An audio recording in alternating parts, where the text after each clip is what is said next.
আমি একটা government medical কলেজের student, new fourth year. New fourth ইয়ারে পড়ছেন আপনি? ইয়েস। আমার বাবা বিজনেস করে, আর আমরা দুই বোন। দুই বোন? আপনি কি বড় না ছোট? আমি ছোট। আপনি ছোট, আপনার আরেকটি বড় বোন রয়েছে। উনি কি ম্যারিড না আনম্যারিড? ম্যারিড। ম্যারিড। ওকে, আপনাদের বাড়ি কোথায়? বরিশাল। ওকে, বরিশাল। বরিশাল আসলে খুবই সুন্দর একটা শহর। বরিশালের বন্ধু যারা শুনছেন তাদেরকে বলি, বরিশাল আসলে খুবই সাজানো গোছানো, খুব সুন্দর একটা শহর। ওখানে শহরের মাঝখানে একটা পুকুর আছে, পুকুরটার নামটা কি মনে আছে? বিবির পুকুর বলে, বিবির পুকুর। বিবির পুকুর বলে। তো চলুন আপনার গল্পটা শুরু করি। ছায়া, কোথা থেকে শুরু করবেন? ছোট থেকে শুরু করি। জি প্লিজ। আপনি একটু জোরে বলবেন। হ্যাঁ, আপনার কথা শুনে মনে হচ্ছে যে আপনাকে আমরা স্টুডিওতে নিয়ে এসেছি, কোনো কিছু খাবার টাবার কিছু দেয়নি, একদম দুর্বল। হ্যাঁ, একটু একটু জোরে বলতে হবে প্লিজ। ওকে, চলুন শুরু করে যাক। আমার ছোটবেলাটা বিশেষ করে শহরেই বেশি কেটেছে। আমি স্টুডেন্ট হিসেবে মোটামুটি ভালোই ছিলাম, তার জন্য আমাকে শহরে পড়াশোনা করানোর জন্য শহরে রাখা হয়েছে। আমি মতিঝিল আইডিয়ালি স্টুডেন্ট ছিলাম। ওকে। তো ওইখানে পড়াশোনা করতাম ক্লাস 6 পর্যন্ত। ওইখানে পড়ার পর আমি অসুস্থ হয়ে যাই। আমার অসুস্থ হয়ে যাওয়ার পরে আমি আমার গ্রামে শিফট হই। শিফট হওয়ার পরে আমি আমাদের ওইখানে গভর্নমেন্ট গার্লসে ভর্তি হই। ওইখানে আমার পড়াশোনা হয়। ক্লাস 5-এ বৃত্তি পেয়েছিলাম, গুড। ক্লাস 8-এও বৃত্তি পেয়েছিলাম, বাবা। এবং ক্লাস 9-এ সায়েন্স থেকে পড়াশোনা। ওকে, এসএসসি আপনি সায়েন্স ব্যাকগ্রাউন্ড ছিল? ব্যাকগ্রাউন্ড সায়েন্স, হায়ার ম্যাথ সহ। বাহ বাহ বাহ। আমার ক্লাস যখন আমি 7-এ পড়ি তখন একটা ছেলে আমাকে খুব ডিস্টার্ব করে, অফার করে ওকে। জাস্ট, কিন্তু তখন আমি এই ব্যাপারটা সম্পর্কে কোনো অবহিতই না, কিছুই আমি জানি না, মানে আপনি বুঝি ক্লাস না। 7-এ থাকা অবস্থায় আপনি ফিলিংসটাই বোঝেন না যে আসলে ব্যাপারটা কি? তখন আমার মাথার মধ্যে শুধু একটাই গেছিল যে আমি পড়াশোনা পড়াশোনা পড়াশোনা, এর বাইরে কিছু তেমন কিছু না। এবং আমি সেটাই হওয়া উচিত। খুব চঞ্চল ছিলাম, খুব চঞ্চল ছিলাম। আমার ফ্যামিলি ব্যাকগ্রাউন্ডের যত পার্সন আছে সবাই আমাকে খুব পছন্দ করতো। তারপর মানে যখন আমি ক্লাস 7-এ যখন পড়ি তখন থেকে সবসময় আমার প্লেস ছিল 1। তো তারপর 7-এ যখন পড়ি তখন ওই ছেলেটা আমাকে ডিস্টার্ব করে, তখন আমি আমার বাসায় জানাই। ছেলেটা আসলে কে ছিল? ছেলেটা সম্পর্কে আমাদের একটু বলুন, যে আপনার পাড়ায় আশেপাশে থাকতো বা এরকম কিছু? আপনার বয়সের ডিফারেন্স কতটুকু ছিল? হ্যাঁ, আমাদের আমার একটু- থেকে বয়সে 5 বছরের মতো ডিফারেন্স, কিন্তু ছোট ছিল আপনার 5 বছর? আমার 5 বছর বড় ছিল। ওকে। আর ও পড়াশোনা সেরকম না, মানে আমি ক্লাস 7-এ যখন পড়ি ও তখন ক্লাস 9-এ পড়ে। ওকে, মানে ওর পড়াশোনার গ্যাপ ছিল, কিন্তু গ্যাপ আপনার চেয়ে ছিল 5 বছর এবং বড় ছিল। এসএসসি কমপ্লিট হয় নাই, ওর গ্যাপ ছিল। পরে মানে ডিস্টার্ব করে, তখন আমি আমার বাসায় জানাই। বাসায় জানানোর পরে আমার বাসায় বলতে আমি আমার কিছু কাজিনের কাছে জানাই। কাজিনের কাছে জানানোর পর আমার কাজিন কি করে ওকে রাস্তা থেকে ডেকে মানে একটু শাসায় দেয় যে এরকম করবে না, এরকম করলে এরকম করবে। তো কিছুদিন চুপচাপ থাকে। চুপচাপ থাকার পর আমি আবার স্কুল যাই আসি, কোনো প্রবলেম করে না। কিছুদিন চুপচাপ থাকে, তারপর দেখা গেছে আমি যখন স্কুল যাই আমার সাথে সাথে যায়, আবার আমি যখন আসি তখন আমার সাথে সাথে আসে এবং নানা রকম সাউন্ড করে। কি ধরনের সাউন্ড করতো মনে আছে? হ্যাঁ, এই যে এরকম যে ভালো লাগে বললেই তো হয়, কি প্রবলেম, আমরা কি চলি না, এরকম মানে বিভিন্ন রকম সাউন্ড করে। তো মানে সাউন্ড করে এইভাবে ক্লাস 7 শেষ হয়ে যায়, ক্লাস 8 শেষ হয়ে যায়। তো 8-এ যখন আমি বৃত্তি পরীক্ষা দেব, তো বৃত্তি পরীক্ষাটা আমাদের স্কুল থেকে একটু দূরে আরেকটা স্কুলে আমার সেন্টারটা। তো ওই স্কুলে যাই আমি বৃত্তি পরীক্ষা দেই। তো পরীক্ষার মধ্যে ও হলের পিছন দিয়ে ওয়াল টপকায় হলের ভিতরে ঢুকে। তো ভিতরে ঢোকার পরে আমার সাথে কথা বলার জন্য আমার দাঁড় করায়। তারপরে কথা বলার জন্য দাঁড় করানোর পরে আমি বলি যে আপনি আমাকে এইভাবে ডিস্টার্ব করতেছেন, আমার পরীক্ষা চলতেছে, এটা কিন্তু ঠিক না। তো তারপর আমি বাসায় এসে ফার্স্ট তো আমার কাজিনদের কাছে আমি আবারও বলি। তো ওনারা বলে যে বাসায় কিছু বলিস না, এটা বাসায় বললে হয়তো সবাই টেনশন করবো। তো ওনারা আবার ওকে ডাইকা বলে যে তোমার একবার শাসাই দিলাম, ইয়ে হয় নাই, আরেকবার এরকম করলে কিন্তু একেবারে মাইরেটে পাটা ভাঙিয়ে দিব, এরকম হাড্ডি ভাঙা পাল্টে করে দিব, ভেঙে দেবো, এরকম কিছু বলে। এটা কারা বলতো? আপনার কাজিন বলতো? কাজিনরা বলতো। আমার ছেলে। আপনার বাবা মাকে কাউকে জানান? কাউকে জানাই না, মানে আমার কোনো প্রবলেম হলে আমি ওদেরকেই জানাইতাম। আপনি বাবা মাকে কেন জানাতেন না এটা আমাদের একটু বলবেন? হেজিটেট ফিল করতেন নাকি কোনো ভয় পেতেন না কোনো সমস্যা? হ্যাঁ, হেজিটেট ফিল করতাম। এক দ্বিতীয়ত আমার আব্বু খুব একটু সেনসিটিভ টাইপের লোক, মানে কোনো ভেজাল বা আমাদের ওখানে যে আমার আব্বুকে পছন্দ করে না এরকম কেউ নাই। তো তার জন্য আমি আমার আব্বুকে কিছু বলতে পারতাম না। আমার আব্বুকে আমি অনেক ভয়ও পাইতাম, কিছু বলতাম না। মানে আপনি আপনার আব্বুকে অনেক ভয় পেতেন। আর আপনার মা? আমার মাকেও আমি কিছু বলিনি, কারণ আমি যে কোনো প্রবলেম করলে ওদেরকে বললে এটা সলভ হয়ে যায়। এখানে আমি একটু নোট করতে চাই সবাইকে, দেখবেন যে এই বয়সে, বিশেষ করে ও কিশোরী বয়স, ক্লাস 7 এর কথা বলছে, এই সময়টায় বাবা কিংবা মা তার সন্তানের সবচেয়ে ভালো বন্ধু হওয়া প্রয়োজন। দেখুন, ওর জীবনে কিন্তু অনেক বড় একটা ঘটনা ঘটে যাচ্ছে এবং সেটা ও তার কাজিনদেরকে বলছে। সমস্যা কিন্তু জট পাকাচ্ছে, যেটা যদি বাবা মাকে বলতো তাহলে হয়তো সমস্যাটা অন্যভাবে হলেও সেটা সমাধান হতে পারত, কিন্তু সে তার বাবা মাকে বলেনি, কারণ তার বাবা এবং তার মা তার ক্ষেত্রে খুব বেশি ফ্রেন্ডলি না। খুব বেশি ফ্রেন্ডলি না হলে এই ঘটনাগুলো বা এই গল্পগুলো আসলে বলা যায় না। যাই হোক, তারপরে কি হলো? তারপর মানে ও চুপচাপ থাকে, অনেকদিন চুপচাপ থাকে। আমি ক্লাস 8 শেষ করি, 9 শুরু হয়, আমার 9ও প্রায় অর্ধেকটা শেষ হয়ে যায়। জি। তারপর আমার কিছু মানে নিউ ফ্রেন্ড হয়, কিছু আগের ফ্রেন্ডরা আসলে এটা হয়, হ্যাঁ। আমার থেকে আগের ফ্রেন্ডরা দূরে সরে যায়, আবার কিছু নিউ ফ্রেন্ড হয় আমার। তো নিউ ফ্রেন্ডদের সাথে আমি খুব খুব চঞ্চল থাকি, খুব এনজয় করি, কিন্তু আমার পড়াশোনাটা খুব seriously আপনি করছেন? সিরিয়াসলি খুব ভালোভাবে চলছে আমার পড়াশোনাটা। Okay. তারপর যখন 10-এ আমি পড়ি, তখন মানে আমার টেস্ট পরীক্ষার কিছুদিন আগে ছেলেটা খুব বেশি ডিস্টার্ব করা শুরু করে, খুব বেশি কি ডিস্টার্ব ধরনের করে। ডিস্টার্ব করতো? ডিস্টার্ব করে মানে রাস্তায় দাঁড়া করায়, মানে চিঠি দেওয়ার চেষ্টা করে, এরকম ফোন করার চেষ্টা করে আমাদের বাসায়, বা অনেক সাইন সিম্পটম ইয়ে করে, যেটা আমি বুঝি যেটা ও করছে। তো আমার কাছে জিনিসগুলো খুব খারাপ লাগে। তো একদিন আমি আমার স্কুলের মধ্যে যখন মানে আমার ফ্রেন্ডদের সাথে আমি ছিলাম, তো স্কুল থেকে বের হয়েছি মতন স্কুলের সামনে ও মানে আমাকে অনেক ফ্রেন্ডদের মধ্যে দাঁড় করায়, সব ফ্রেন্ডদের বলছে যে সরে যাওয়ার জন্য। তো সবাই সরে যাওয়ার পর আমি খুব বিরক্ত হয়ে খুব রাগ বিহেভ করি ওর সাথে। কি করেন আপনি? দেখুন, আপনি রাব বিহেভ না বলে আপনি বলুন যে আপনি যেটা করেছিলেন সেটাই। হ্যাঁ, রাগ বিহেভটা হলো আমি ওর সাথে খুব উচ্চ স্বরে কথা বলি। কি বলেন? উচ্চ স্বরে কথা বলার পর মানে, কেন আমাকে দাঁড় করাইছেন, এইরকম করতেছেন কেন, আপনি কি আমার যোগ্য নাকি, এইভাবে আমি অনেক কথা বলি। গালি টালি দিয়েছিলেন? না, গালি টালি না, আমি ওইটা কখনোই পারি না। ওকে, So, লেটস প্র্যাকটিস টুডে।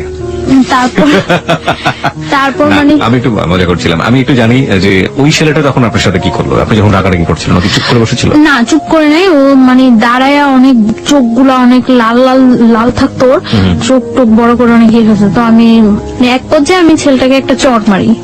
ও, এক পর্যায়ে ছেলেটাকে আমি কথা কাটাকাটি হয়, এক পর্যায়ে চড় মারি। এখন একটা স্কুলের সামনে অনেক স্টুডেন্ট থাকে, অনেক লোকজন ছিল, এমনকি মানে ওই স্কুলের সামনে ঝালমুড়ি আলানা পর্যন্ত ওর ফেভারে ছিল, সবাই আমাকে মানে ওর কথা বলতো।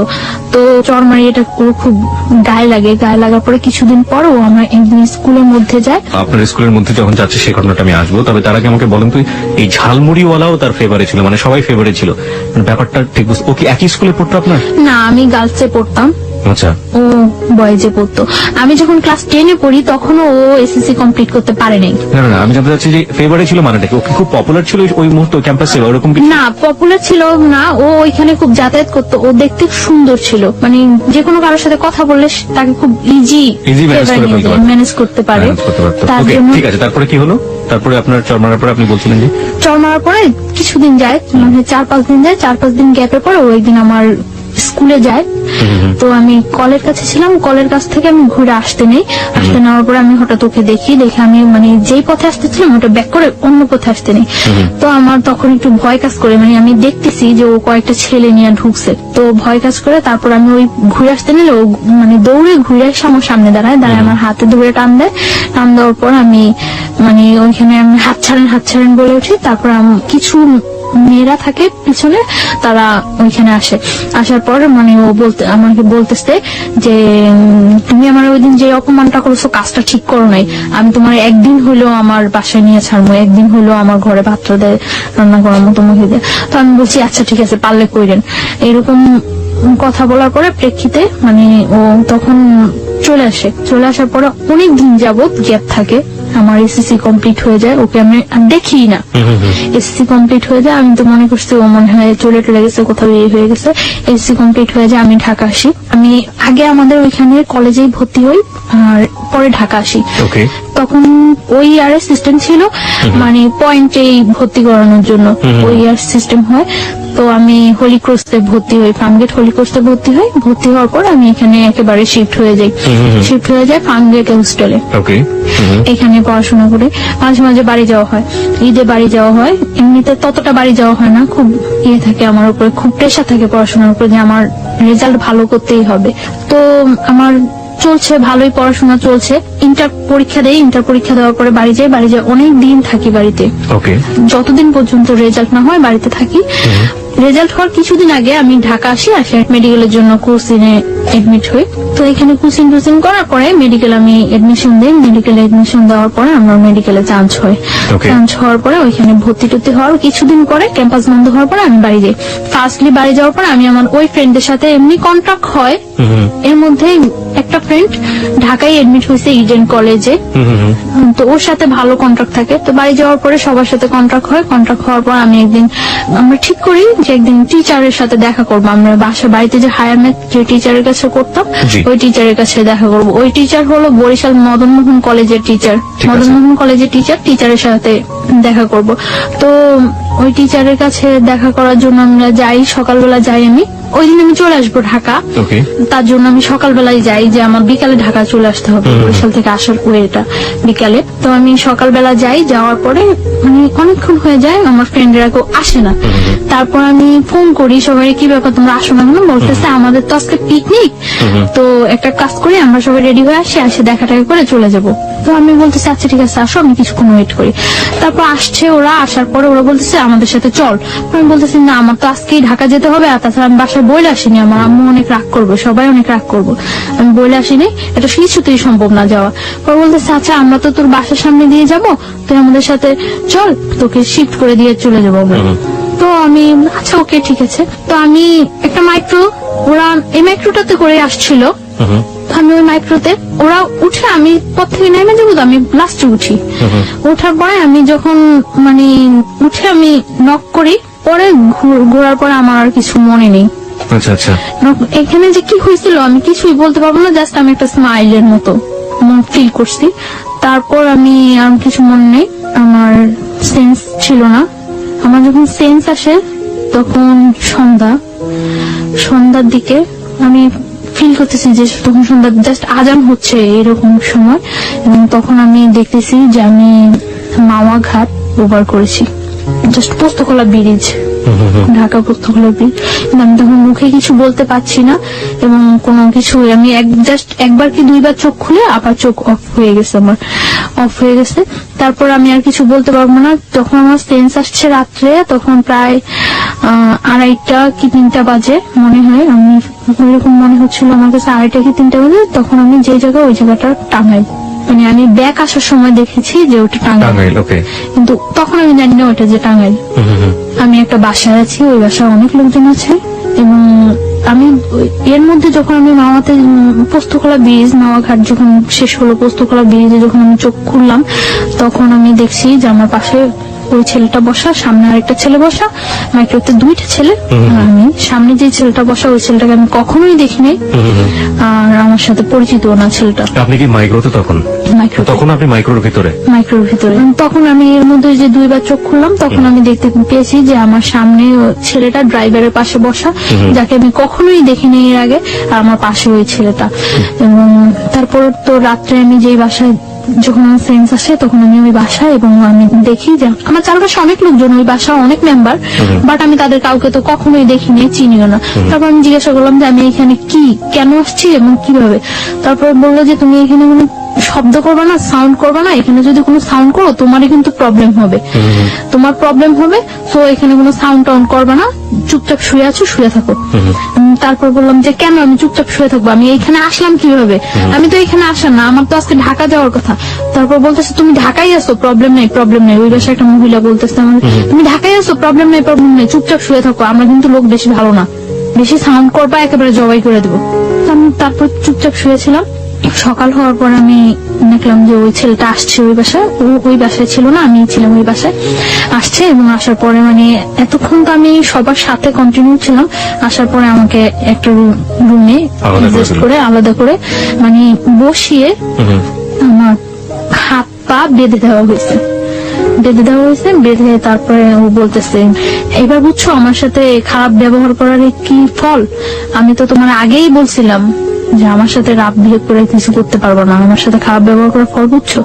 আমি বলছি যে আপনি কেন নিয়ে আসছেন আমাকে এখানে। পরে বলতেছে দেখো আমি তোমার নিয়ে আসছি, আমি তোমার কোনো ক্ষতি করবো না, তুমি বিয়ে করো, সবকিছু ঠিক হয়ে যাবে, তুমি তুমি বিয়ের কন্ডিশনে তুমি যেটা বলো সেটাই ওকে। পরে আমি বলছি কেন আমি আপনাকে বিয়ে করব, আমি তো আপনাকে বিয়ে করার প্রশ্নই জাগে না। আপনি নিজের অবস্থানটা আর আমার অবস্থানটা চিন্তা করেন। আমি একটা মেডিকেল স্টুডেন্ট আর আপনি একটা যে কোনো ওয়েই নেই আমার সাথে আপনার বিয়ে হওয়ার মতো। আমি কেন আপনাকে বিয়ে করবো? আপনি যে আমাকে এখানে তুলে নিয়ে আসছেন, এটা যদি কেউ জানে আপনার যে কি অবস্থা হবে একবার চিন্তা করছেন?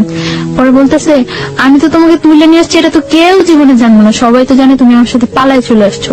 আমি বলছি হোয়াট, আমি আপনার সাথে পালায় আসছি মানে?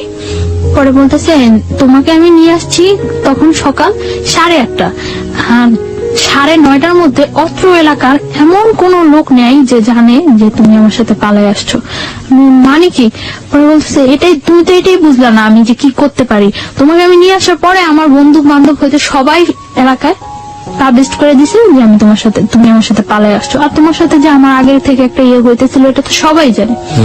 পরে আমি বলতেছি আশ্চর্য, এই কথা কেউ বিশ্বাস করবে না যে আমি আপনার সাথে পালায় আসছি, আমি আপনার সাথে পালায় আসতে যাবো কেন? পরে বলতেছে কেউ বিশ্বাস করবে না, কিন্তু করানো হয়েছে, সবাই এখন জানে যে তুমি আমার সাথে পালায় আসছো, বিশ্বাস করো না। তারপর কয়েকটা নাম্বারে ফোন দিল, ফোন দিয়ে সবাই একই কথা বলতেছে, মানে ওর পরিচয়টা ও না দিয়ে জিজ্ঞাসা করতেছে যে ওই মেয়েটার সম্পর্কে এই কথাটা শুনলাম, ওই মেয়েটা নাকি পালাই গেছে, এরকম এরকম সবাই একই কথা বলতেছে, হ্যাঁ মেয়েটা পালাই গেছে, কত খারাপ মেয়ে, বাবা কত কষ্ট করে পড়াশোনা করেছে, খুব বিশ্রী কমান্ড করতেছে সবাই। আমি কান্না শুরু করে দিচ্ছি। পরে বলছে কান্না করে কোনো লাভ নেই, যা হওয়ার হয়ে গেছে, তুমি আইনে নাও, বিয়ে করো। আমি জীবনেও না। তারপর ও চলে গেছে, চলে যাওয়ার পরে দুপুরে আমাকে খাইতে দিচ্ছে, এই পর্যন্ত আমার কোনো কিছু খাইতে দেয়নি, দুপুরে আমার পরিবেশে খাইতে দিছে শুটকি, বেগুন, ভাত খাইতে দিছে, যা আমি কখনোই খাইনি এর আগে। খাইতে দেওয়ার পর আমি খাইনি, না খাওয়ার পরে ও এসে আমার বলতেছে সোজাসুজি খাও, না হলে কিন্তু মারবো। আমি বলছি আপনি আমাকে মারবেন কেন? আপনি মারার কি আমাকে? আমাকে আমার বাবা মা পর্যন্ত ওখানে টাচ করে নেয়, আর আপনি মারবেন? পরে বলতেছে আমি মার কে, তুমি দেখবা? পরে বলছে খাও। পরে আমি বলছি না আমি খাবো না, আমি এই খাবার খাবো না। পরে বলছি কি খাইবা? আমি বলছি আমি কিচ্ছু খাবো না, আমার বাড়িতে নিয়ে যান, আমার বাড়িতে দিয়ে আসেন। আপনারা আমার বাড়িতে না দিয়ে আসেন, আমার বাড়ির কারোর সাথে কন্ট্যাক্ট করতে দেন, সে এসে আমার বাড়ি থেকে লোকজন এসে আমাকে নিয়ে যাবে। ইম্পসিবল, তুমি তো তোমার বাড়ি থেকে আর কখন জীবনেও কন্ট্যাক্ট করতে পারবে না, তুমি আর জীবনেও তোমার বাড়ির কারোর কাছে যাইতেও পারবো না, কন্ট্যাক্ট করতে পারবে না। তারপর চলে গেছেন, তো আমি আর কি বলবো, চুপচাপ ছিলাম, আমি খাইনি। তারপর রাত্রে আবার আসছে, রাত্রে এসে বলছে তুমি চিন্তা করছো, ডিসিশন নিছো, কি করবা? তো আমি বলছি ডিসিশন নেওয়ার কিছু নেই, আমার পক্ষে আপনাকে বিয়ে করা সম্ভব না, আর আগে তো যা ছিল এখন তো আরো আগে সম্ভব না। আপনি কত বড় একটা অপরাধ করছেন, আপনি আমার তুলে নিয়ে আসছেন না জানেন, তারপরে আনছেন টানছেন, সবার কাছে আবার এটা প্রকাশ করে দিচ্ছেন আমি আপনার সাথে পালাই আসছি, কত খারাপ কাজ করছেন, ইম্পসিবল, আমি আপনাকে কখনোই বিয়ে করবো না। পরে বলতেছে তুমি বিয়ে করবা, পরে তুমি ওর সাথে সংসারও করবা, আমার কাছেই থাকবা তুমি। বলছে না আমি কখনো এই কাজ করবো না, আমি আপনার বিয়ে করবো না, আপনি যদি আমার মায়েরাও ফেলান তারপর আমি আপনাকে বিয়ে করবো না। তারপর বললো মায়েরা ফেললো বিয়ে করবো না? না, আমি বলছি না করবো না। তারপর বলতেছে যে খাও, এখন ডিম ভাজি আর ভাত নিয়ে আসছে খাওয়ার জন্য। যে জায়গায় নিয়ে গেছে ওই ফ্যামিলিটা তো এস্টাবলিশড ফ্যামিলি না, কিন্তু মানে লোকগুলো খুব ভালো না, এটা আমার কাছে আমি ফিল করতে পারছি যে লোকগুলো খুব ভালো না। তো বলছে খাইবা না? পরে আমি বলছি না খাবো না। তারপরে তখন আমার অনেক মানে চুল ছিল, বড় চুল ছিল, আমি তখন বোরকা পরি না, চুল ছিল। তখন বলতেছে যে এখন যদি আমি তোমার চুলগুলি সব কাটে দেই তারপর কি তুমি খাইবা? আমি বলছি আপনি আমার চুল কাটবেন কেন? তোমার চুল কাইটা, তোমার চুল একেবারে মানে চুরি করলে মানুষ যেভাবে চুল কাটে ওইভাবে চুল কাইটা তোমার যদি একেবারে চেহারা নষ্ট করে সব বিয়ে করে যদি তোমার রাস্তায় ছেড়ে দেয় তারপরে কেমন হইব? তার চেয়ে বরং তুমি স্বাভাবিক আমাকে বিয়ে করো, বিয়ে করার পরে তুমি যদি পড়াশোনা করতে চাও, সব যা করতে চাও সবকিছু ঠিক আছে, আমি তোমার পড়াশোনা করো। না আমি আপনাকে বিয়ে করবো না। পরে এইভাবে আরো 2-3 দিন চলে গেল। হ্যাঁ না খাওয়া, আমি খুব উইক হয়ে যাচ্ছি, না খাওয়া 2-3 দিন চলে গেছে। 2-3 দিন চলে যাওয়ার পরে টর্চার করা শুরু করলো। টর্চার বলতে কি এমনিতে কোনো টর্চার না, জাস্ট চর মারতো, আর আমার মানে পা বাঁধা এইভাবে বাইধে রাখছিল, তো পায়ের নখের মধ্যে পাড়া দিয়ে দাঁড়িয়ে থাকতো, যেটা খুব পেন ফিল হতো, কারণ নখ খুব সেন্সিটিভ জায়গা, ওইখানে পা দিলে খুব পেন ফিল হতো। তখন মানে চিল্লাইতে চাইলে মুখ বন্ধ করে ধরে রাখতো। তো এইভাবে প্রায় 7-8 দিন চলে গেছে। 8 দিন 9 দিনের দিন আমি ইয়ে করছি, ইয়ে করতেছি যে এখান থেকে আমাকে, যেহেতু আমার ফ্যামিলি কেউ জানেই না আমি কোথায় আছি, আর এখান থেকে আমার খুঁজে বাই করা সম্ভব না যে আমি এইখানে আছি, যে খুঁজবো তারা খুঁজে যে বাই করবো, তারা কি আমার আদৌ খুঁজতেছে না এইটাই মনে করতেছে যে আসলে আমি পলাই গেছি, সেটাও তো আমি জানি না। যে আমি কিভাবে শিওর হব যে হ্যাঁ আমার তারা খুঁজতেছে, তারা আমার খুঁজে নিবো, এই আশায় যে আমি বসে থাকবো, কিভাবে আমি শিওর হবো? তারপর আমি ইয়ে করলাম যে না, আমি ওয়েতে রাজি হয়ে যাই, তবে কিছু কন্ডিশন দিয়ে। তারপর আসে রাত্রে আসার পর ওই বাসা থাকে না, ওই বাসা শুধু আমি থাকি। ওই বাসা থাকে না, একটা ঘরের মধ্যে আমাকে আটকে রাখছিল। ঘরটা হলো অর্ধেক টিন অর্ধেক মাটি, এইরকম ঘর। তো আমি তারপর আসার পরে আমি বলছি আচ্ছা ঠিক আছে, আমি আপনার বিয়ে করতে রাজি, তবে সত্য আছে। সত্য সত্য হলো আমার পড়াশোনা শেষ না হওয়া পর্যন্ত আমি আপনার সাথে কোনো রিলেশনে যেতে পারবো না। যেহেতু আমার ক্যারিয়ার আছে, আমি মেডিকেল স্টুডেন্ট, আমার এত কষ্ট করে যেহেতু আমি এতটুকু আসছি, আমার ইয়াটা শেষ হোক, সেটা আপনার জন্য বেটার হবে, আমার জন্য বেটার হবে। যেহেতু আপনিও ততটা এস্টাবলিশড না, তখনও একটা চাকরি করতো নাকি, ওই যে অনেকদিন আগে চলে আসছে দেশ থেকে, আসে ঢাকা একটা চাকরি করতো। তো বললো যে এটা কি, এই কথা কি থাকবো? আমি বলতেছি হ্যাঁ এই কথা থাকবো, আমি পড়াশোনা করা পর্যন্ত আমাকে আপনি ডিস্টার্ব করবেন না, আমি তো বিয়ে তো করছি না। তারপরে বলতেছে ওকে।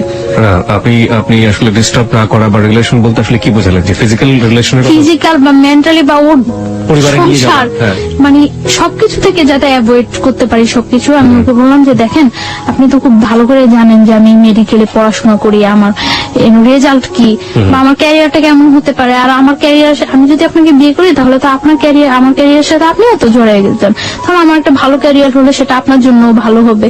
তো আপনি আমাকে কয়েকটা বছর সময় দেন, আমার ইয়েটা শেষ হোক, পড়াশোনাটা শেষ হোক, তারপরে আমি আপনার সব ওয়ে মেনে নেবো। সেই পর্যন্ত আপনি আমাকে কোন রকম জোড়াজুড়ি বা কোন রকম ইয়ে করতে পারবেন না। পরে বলতেছে আচ্ছা ঠিক আছে। তারপর মানে ওই দিন রাত্রে চলে যায়, সকালে ও একজন লোক নিয়ে আসে। লোকটা কি, এটা কি কাজী না উকিল না কি, আমি কিছুই জানি না। একটা লোক নিয়ে আসে, ইস্তাম নিয়ে আসে। ইস্তামের মধ্যে ওই লোকটা আমার একটা ছবি তোলে আর ওর একটা ছবি তোলে, দুইটা ছবি পাশাপাশি রেখে পিন আপ করে দেয়। পিন আপ করে ওই লোকটা ইস্তামে যে কি লেখে সেটাও আমি জানি না, জাস্ট সিস্টেমের মধ্যে আমি সই করে দেই। তাও আমি মানে সই করার সময় ভাবতেছি যে আমি কি সই করব না করব না, ওটা সারা জীবনের প্রশ্ন, কি করব আমি। তখন আমি সই করার সময় ভাবতেছি, তখন আমার একটা চড় মারলো লোকটার সামনে একটা চড় মারার পরে বলতেছে যে আগেই তো কথা হয়ে গেছে, এখন আবার এরকম করার কি আছে। লোকটা মনে করতেছে না যে আমি তোমার জোর করে নিয়ে আসছি। পরে আমি আমার ফুল নেমটা অর্ধেক লেখি আর বাকিটা লেখি না। ওকে, ফুল নেমের অর্ধেক লিখি, ও সই করে দেয়। সই করে দেওয়ার পর ওই দিনই মানে সকালে 8টার দিকে ইয়ে হয়, 9টার দিকে ওই বাসা থেকে বের হয়ে নিয়ে আসে। বাসা থেকে বের হওয়ার পরে যখন বাসে উঠি তখন দেখি যে এটা টাঙ্গাইল। তো ঢাকা নিয়ে আসার পরে আমি ওই দিনই ঢাকা, আমি আমার হোস্টেলে বলি যে আমি আমার হোস্টেলে চলে যাই, আপনার সাথে বিয়ে তো হয়ে গেছে।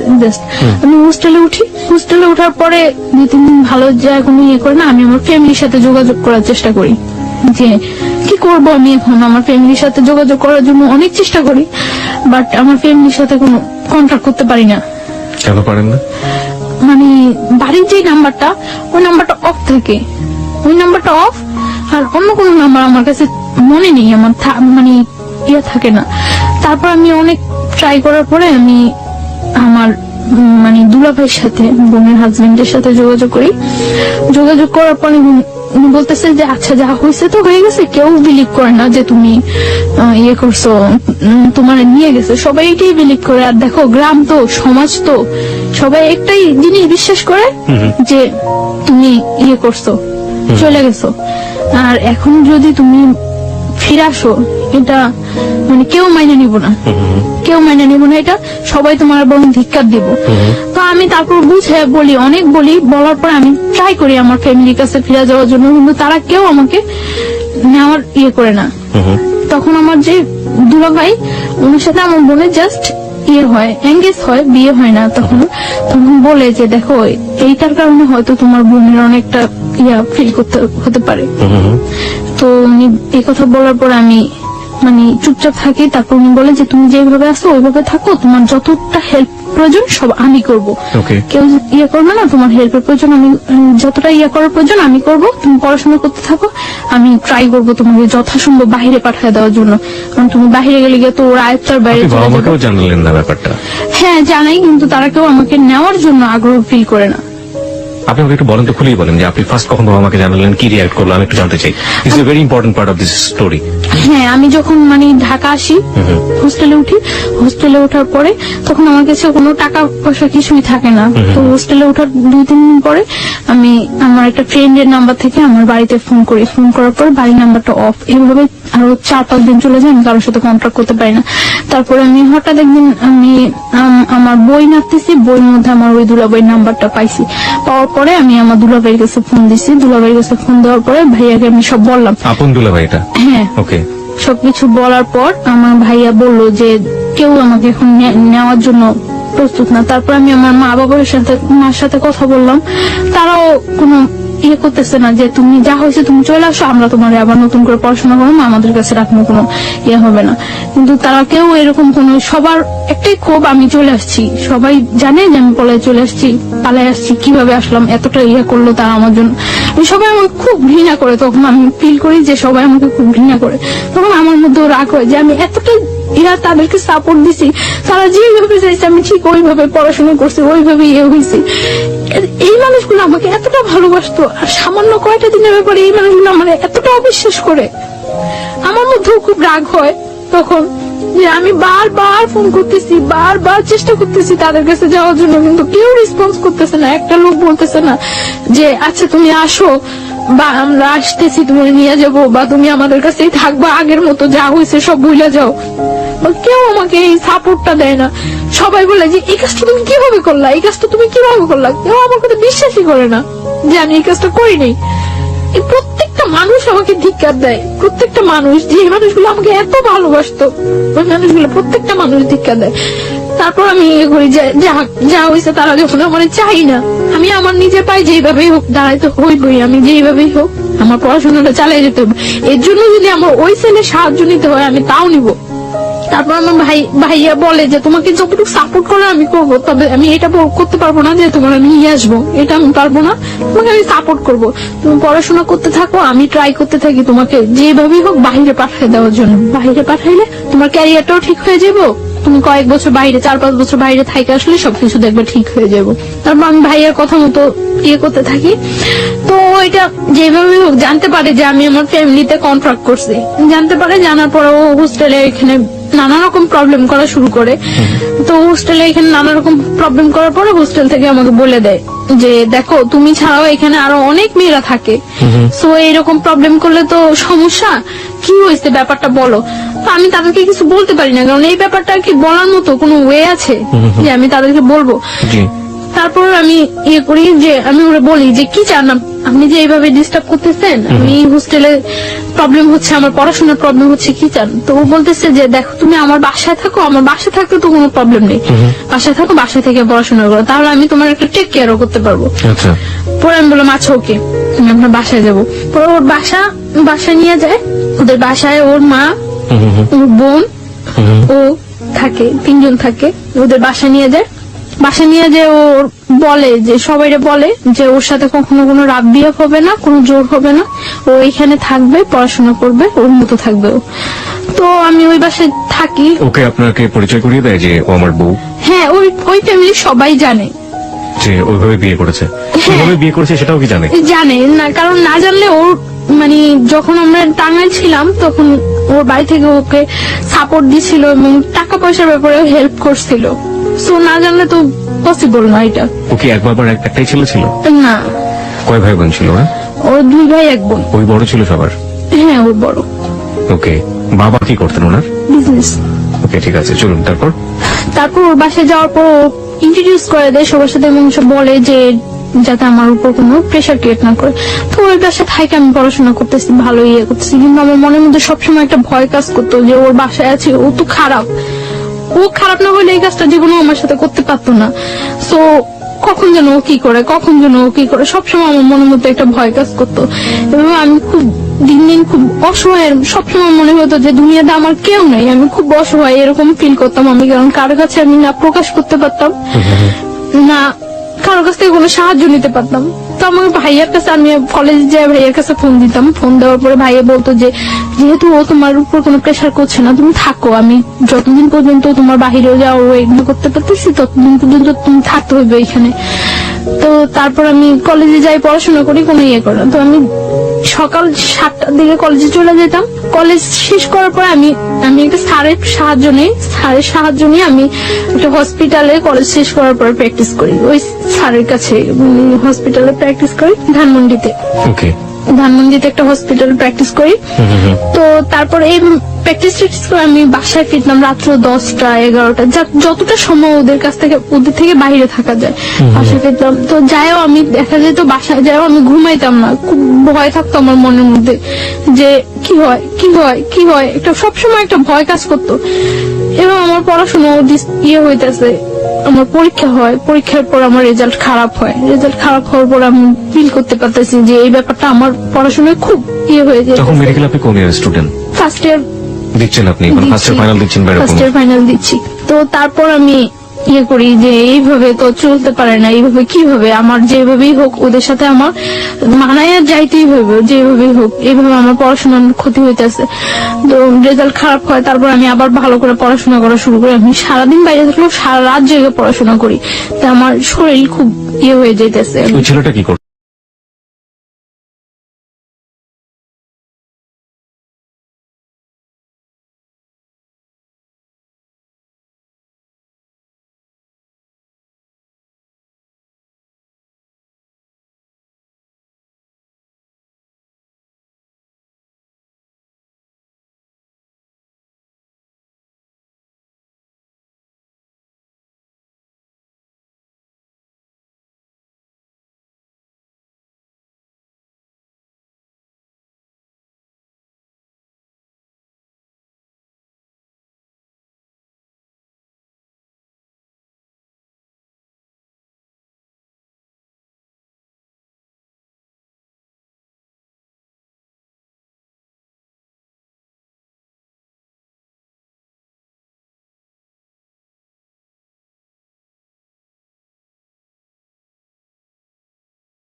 উনি আপনার সাথে কোনো খারাপ আচরণ করতো না, আমার সাথে কোনো ইয়ে করতো না, আমার সাথে জাস্ট মানে আমি খুব কথা বলতাম না বাসায়, যে সবসময় আমি চুপচাপ থাকতাম, অফ থাকতাম সবসময়। Okay. যতটা টাইম বাসায় থাকতাম বেশিরভাগ টাইমে বই নিয়ে বসে থাকতাম, এরকম মানে আমি না পড়লেও দেখাইতাম যে আমি পড়তেছি, যাতে কেউ ডিস্টার্ব না করে, যাতে কেউ কথা বলতে না আসে। তো আমি শুনতাম উনি বলতো যে এই মেয়ে থাকবো না, এই মেয়ে তো চলে যাইবই, এই মেয়ে তো চলে যাইবই, কারণ যে ইয়ে করার মতো সংসার করার মতো ওই মেয়েই ডিফারেন্স, ও চলে যাইব। তো মানে উনি ফিল করতো, এবং উনি ফিল করতো যে আমি ওদেরকে খুব ডিসলাইক করে, এটা উনি ফিল করতো, এবং উনি এটা বলতো বারবার। ওকে, যাই হোক, তারপর একটা ইয়ে করতাম, আমি ওই বাসায় কখনো ঘুমাইতাম না। কেন? এই 1 বছর 3 মাস 3.5 মাস আমি ওই বাসায় ছিলাম। আমার মনে হয় না আমি 1 বছর 3 মাস 3.5 মাস ওই বাসায় 3 দিনও ঘুমাইছি, কখনো আমি ঘুমাইতাম না। আমার মনের মধ্যে একটা ভয় কাজ করতো, হয় আমার মায়ের ফেলাইবো, না আমার সাথে জোর করে কিছু করবো, এরকম একটা ভয় সবসময় আমার মনের মধ্যে কাজ করতো। চেয়েছিলাম আমার ধরে নিয়ে আসতে পারে, বাইন্ধে রাখতে পারে, তুলে আনতে পারে, সেই ছেলের পক্ষে পসিবল না, এমন কিছুই নেই। আপনি বলছিলেন যে রাতের বেলা ঘুমোতেন না, আপনি এরকম একটা অবস্থার বর্ণনা দিচ্ছিলেন। তারপর রাতে কি কখনোই ঘুমাতাম না ওই বাসায়, খুব কম সময়, মনে হয় না আমি এই 1 বছর 3 মাস 3.5 মাসে 3 দিনও ঘুমাইছি। আমার বেশিরভাগ আমি কলেজ ক্লাস শেষ করে যে গ্যাপটা হতো, ক্লাস থেকে আমি নিউ একটা হসপিটালে যাইতাম যেখানে আমি প্র্যাকটিস করতাম, এই গ্যাপটা আমি বেশিরভাগ সময় স্লিপিং ট্যাবলেট নিয়ে কলেজ হোস্টেলে ঘুমাইতাম অনেকক্ষণ যাবত, 2 ঘন্টা 2.5 ঘন্টা 1 ঘন্টা 1.5 ঘন্টা। ওই টাইমটা দেখা যেত যদি ঘুম যদি না আসে তার জন্য আমি বেশিরভাগ সময় স্লিপিং ট্যাবলেট ইউজ করতাম, যাতে আমার ঘুমটা ঘুমিয়ে চলে হয়ে যায়। ঘুম হয়ে যায় যাতে।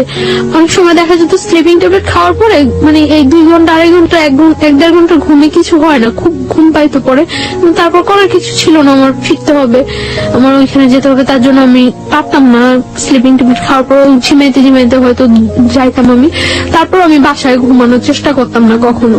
তো দেখা গেছে আমার আর ওই ছেলেটা কি আপনার সাথে একই রুমে থাকতো? না, একই রুমে থাকতো না, আমি ওর মার সাথে থাকতাম আর পাশের আরেকটা রুমে থাকতো। ওকে।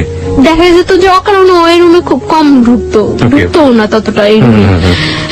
দেখা গেছে আমি রাতে 10টা-11টায় বাসায় ফিরছি, ওই 12টা-1টার মধ্যে সবাই ঘুমিয়ে গেছে। ওকে। সো এই রুমে আসার ততটা প্রশ্ন দেখতো না, আর আমি সকালবেলা 7টার মধ্যে বাসা থেকে বের হয়ে চলে যেতাম। বাবা কি বলতো আপনার সাথে? বাবা কোন ধরনের খারাপ আচরণ করতো? না, ওর বাবার সাথে আমার ততটা হইতো না, দেখা হইতো না, কথা হইতো না, তিনি খুব একটা সময় এখানে থাকতো না। ওকে। তো এইভাবে যাচ্ছিল। লাস্ট কোরবানির ঈদ, কোরবানির ঈদে যখন হয় আমি আমার মানে ওদের সাথে বাড়ি যাই, ওদের সাথে ওদের বাড়িতে যাই, গ্রামের বাড়িতে ওদের বাড়িতে যাই। তো যাওয়ার কারণ আমি একা একা কোথায় কিভাবে যাবো, গ্রামের বাড়িতে যাই ওদের সাথে। যাওয়ার পরে ওদের ওইখানে আমি তো সকালবেলা যা পৌঁছায় সবাই, তো সকালবেলা যাওয়ার পর আমি 2-3 ঘন্টা পর আমি আমার নানা বাড়িতে চলে আসি। যে ওদের বাড়িতে তো আমি কখন থাকবোই না। মানে গ্রামের বাড়ি কোথায় ছিল? ওদের গ্রামের বাড়ি কোথায় ছিল? আমাদের ওইখানেই, বরিশালে। ওকে। তারপর গ্রামের বাড়িতে যাই, যাওয়ার পরে আপনি ওখান থেকে সুযোগ পেয়ে নানা বাড়ি চলে যাই, কারণ ওইখানে গেলে হয়তো সবাই আমাকে দেখবে, আমার সাথে কথা বলবে, সবাই ফিল করবে যে ওই মেয়েটাই তো। তার জন্য আমি কিছুক্ষণ পর আমি আমার নানা বাড়িতে চলে আসি। নানা বাড়িতে চলে আসার পর আমি মানে 2-3 দিন ওইখানে থাকা হয়, তারপর আবার ঢাকা ব্যাক। আসার পরে মানে ঢাকা আসার পরে আমি একদিনকে আমি সন্ধ্যার পরে আমি বাসায় ফিরতেছি, 8টা কি 8:30 বাজে। আমি বাসায় ফিরতেছি, বাসায় ফেরার সময় একটা ছেলে ভ্যানের উপর বসা থাকে, কয়েকটা ছেলে, ওইখান থেকে একটা ছেলে কমেন্ট করে যে মনে হয় বাড়িতে গেছিল, কয়েকদিন যাবো তো দেখি নাই, বাড়ি থেকে আসছে। তো আমি তখন মনে করলাম যে এই ছেলেটা মনে হয় আমার ফলো করছে এর আগে, যেহেতু আমি বাড়ি থেকে আসার পরে এই কথা বলতেছে। তো আমি বাসায় চলে যাই। তো এর আগে ওই ছেলেটার ফেসটা আমার কাছে একেবারে অপরিচিত, ওই দিনই ফার্স্ট আমি ফেসটা দেখি, এবং ফেসটা দেখার পরে দেখা গেছে যে 2-1 দিনের মধ্যে ওর সাথে আমার দেখা হয়। বিশেষ করে আমি রাতে বাসায় ফেরার সময়, সকালে যখন আমি যাই 7টার দিকে, তখন ওরকম কেউ থাকে না। তো রাতে ফেরার সময় দেখা গেছে 2-1 দিন পর ওর সাথে আমার দেখা হয়, এবং কন্টিনিউ তখন আমাকে কমেন্টস করতে থাকে। তো এর আগে আমি যখন পড়াশোনা অবস্থা অনেক অফার হয়, কিন্তু কখনো আমার কাছে ওইগুলা রেসপন্স হয় না এবং খুব খারাপ লাগে। কিন্তু ও কমেন্টসটা কেন যেন আমার ভালো লাগছিল। তো তখন তো আমি একেবারে সম্পূর্ণ একা, কোনো ফ্রেন্ডদের সাথেও ততটা মিশতে পারি না, করতে পারি না, দেখা গেছে খুব ডিজার্ট থাকি। তো ওর কমেন্টস গুলো ভালো লাগার পরে ও কমেন্টস করতে আমি কিছু বলতাম না, আমি শুধু হাসতাম। এরকম কিছুদিন কমেন্টস করার পরে একদিন সকালবেলা, আমি ওই দিন শুক্রবার, আমি ওই দিন কলেজ আসিনি, তো সকালবেলা 11টার দিকে আমি বাসা থেকে বের হয়েছি। বাসা থেকে বের হওয়ার পর ও তখন মনে হয় সম্ভবত ফার্স্ট ঘুম থেকে উঠছিল, তো ঘুম থেকে উঠে ও বের হয়ে আমার দেখছিল, তো বলতেছে আজকে দিনটা অনেক ভালো যাবে। ঘুম থেকে উঠে দেখছি অ্যাঞ্জেল। তো আমি হাসা দিছি, হাসছিলাম, হাসার কাজ। কিভাবে দেখলো আপনাকে? মানে আপনি তো আপনার ওই আগের বাসাতেই থাকতেন। হ্যাঁ, ওই বাসাটা আর ওই বাসাটা, ওদের বাসাটা কাছাকাছি, একদম কাছাকাছি একদম। কোথায় ছিল বাসা? ঢাকার এলাকার নাম বললে কোনো সমস্যা নেই, আপনি ছেলের নামও বলেনি, কোনো সমস্যা নেই। কোথায় ছিল বাসাটা? ওর নামটা বলি আমি, ওর নামটা রুমেল। মানে যে ছেলে আপনাকে জোর করে বিয়ে করেছে? না, মানে সেকেন্ড ওয়ান, যার সাথে পরিচয় হচ্ছে। আর বাসাটা কোথায় ছিল ঢাকার? আপনি বাসাটা বলতে যাচ্ছেন না? ওকে, ঠিক আছে, যান। তারপর? কারণ ওই এলাকাটা সবাই প্রায় কম বেশি ঘটনাটা জানে এবং আপনাকে সবাই চেনে। ওকে, ঠিক আছে। আমি এখানে একটু শ্রোতারা অনেক খেপে যাবেন আপনার উপরে, আমি একটু শ্রোতাদেরকে অ্যাড্রেস করতে চাই। দেখুন, আপনারা যারা বলছেন যে আপনারা ওর বাসার নামটা জানতে চান, ও কোথায় থাকে সবকিছু জানতে চান, এই প্রশ্নগুলো আমি ওকে করেছি, এবং তারপরও যারা ক্ষিপ্ত হয়ে যাচ্ছেন ওর উপর, তাদের উদ্দেশ্যে আমি একটু বিনয়ের সাথে বলতে চাই, ওর বাসার অ্যাড্রেসটা জেনে বা যে ঘটনাটা যেখানে ঘটেছে এটা জেনে আপনি কি বা করবেন বলুন। আপনার এখানে বলতে চাচ্ছি না এই কারণে যে আমি তো সম্পর্কটা থেকে এখনো বিচ্ছিন্ন না। এক্স্যাক্টলি, আমরা গল্পের শেষ পর্যন্ত যাবো, সেটা আপনি আগে থেকে কিছু বলে দিন না। আমরা একটা জিনিস বলি আপনাকে, সেটা হচ্ছে তাদেরকে বলবো যে প্লিজ আমরা গল্পটা থেকে সবাই যে জিনিসটা নেবার চেষ্টা করবো সেটা হচ্ছে মোরাল লেসনটা। ভুলটা আসলে কি, ভুলটা আসলে কারা কারা করেছে, কোন কোন জায়গাগুলোতে ভুল হয়েছে, বাসার ঠিকানা জেনে কিংবা ওর পার্সোনাল লাইফ সম্পর্কে আরো বেশ কিছু জেনে, ও কোথায় থাকে সেটা জেনে আসলে ওর কতটুকু কি ওর আমরা করতে পারবো। হ্যাঁ, সেই হেল্পের জায়গাটা যদি কিছু থেকে থাকে, করার থাকে, তাহলে ও যতটুকু বলবে ততটুকুই আসলে এনাফ। আমরা ওই শ্রদ্ধার জায়গাটুকু যিনি গেস্ট হয়ে আসেন, অতিথি হয়ে আসেন, তার প্রতি যেন বজায় রাখি। জি প্লিজ, তারপরে বলুন। তারপর আমি মানে যে কাজে বাসা থেকে বের হয়েছি ওই কাজে চলে যাই। তো চলে যাওয়ার পর এইভাবে চলতে থাকে কিছুদিন। তো 31st নাইট আমি সন্ধ্যার পরে বাসায় ফিরছি। তো আমি কিছু চকলেট কিনি। তো চকলেটের দোকানে যাওয়ার আগেই ও বলতেছে যে আজকেই বলে দেব নাকি সামনের বছর পর্যন্ত ওয়েট করব। তো ও বলতেছে, তখন আমি চকলেট কিনে আসার সময় ওর হাতে ওর একটা চকলেট মানে দূর থেকে এভাবে ধরে দিছি, দিয়ে বলতেছি যে কারোর জন্য কি কখনো কিছু ওয়েট করে, সবকিছু সময় মতোই বলতে হয়। আর এই যে একটা বছর গেছে গিয়ে, এরকম একটা বছরের মতো মানুষ একটা জীবনও চলে যেতে পারে। সো কারোর জন্য কখনো কিছু ওয়েট করানো উচিত না। যেটা আমার বলার বা যেটা আমার করার সেটা জাস্ট টাইমে করা উচিত। তো ওই কথাটা বলার পর আমি এই কথাটা বলে আমি সাথে সাথে কিছু না বলে সাথে সাথে চলে আসছি। তো চলে আসতেছি, ও আমার পিছনে আসতেছে। তো আসে আমার বাসার গলির মধ্যেই, মানে যে বাসা আমি যাবো ওই বাসার গলির মধ্যে ও বললো যে জাস্ট 1 মিনিট একটু দাঁড়ান। তো আমি দাঁড়াইলাম, দাঁড়ানোর পরে বলতেছে আপনার নামটা জানতে পারি? তো আমি আমার নামটা বললাম। বলার পর ও বলতেছে যে আপনার ফোন নাম্বারটা জানতে পারি? সরি, আমার ফোন নাম্বারটা তো দেওয়া যাবে না। পরে বলতেছে যে এই চকলেটটা নিয়ে যান, আজকে যদি আপনার ফোন নাম্বারটা আমাকে দিতেন সেটাই আমার জন্য বড় গিফট হতো।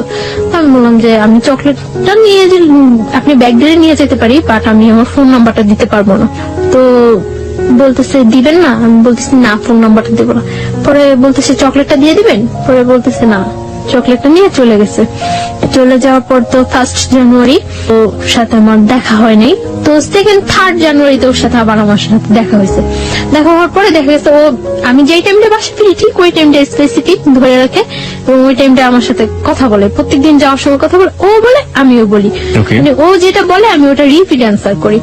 তো একটা কাগজের মধ্যে 6 জানুয়ারি দিন ও একটা কাগজের মধ্যে ওর ফোন নাম্বারটা লিখে আমাকে দেওয়ার জন্য যায়। তো আমি বলি যে আপনার ফোন নাম্বারটা দিয়ে লাভ নেই, আমি আপনাকে কখনো ফোন করবো না।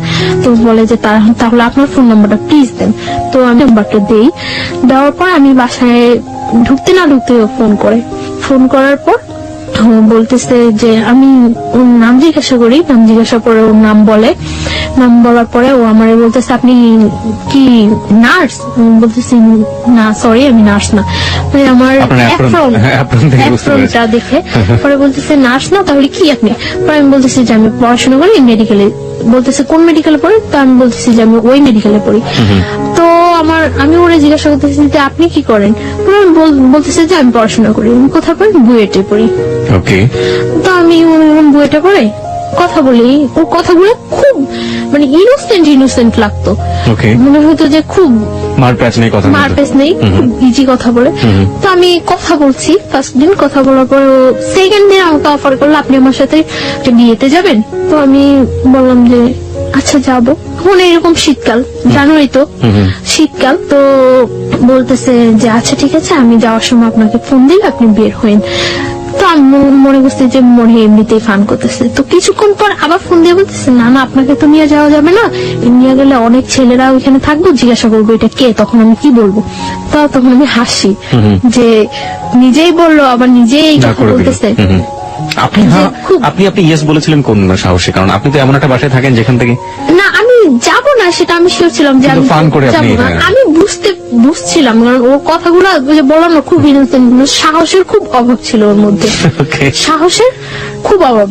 তো ও তখন আমি হাসি, হাসার পরে আমি বলতেছি আচ্ছা ঠিক আছে আপনি যান, আমি এমনিতেও যাবো না, এমনিতেও আপনার সাথে আমার 1st পরিচয়, আর তাছাড়া আমি কোথাও যাই না, আমি এমনিতেও যাবো না, আপনি যান এনজয় করেন।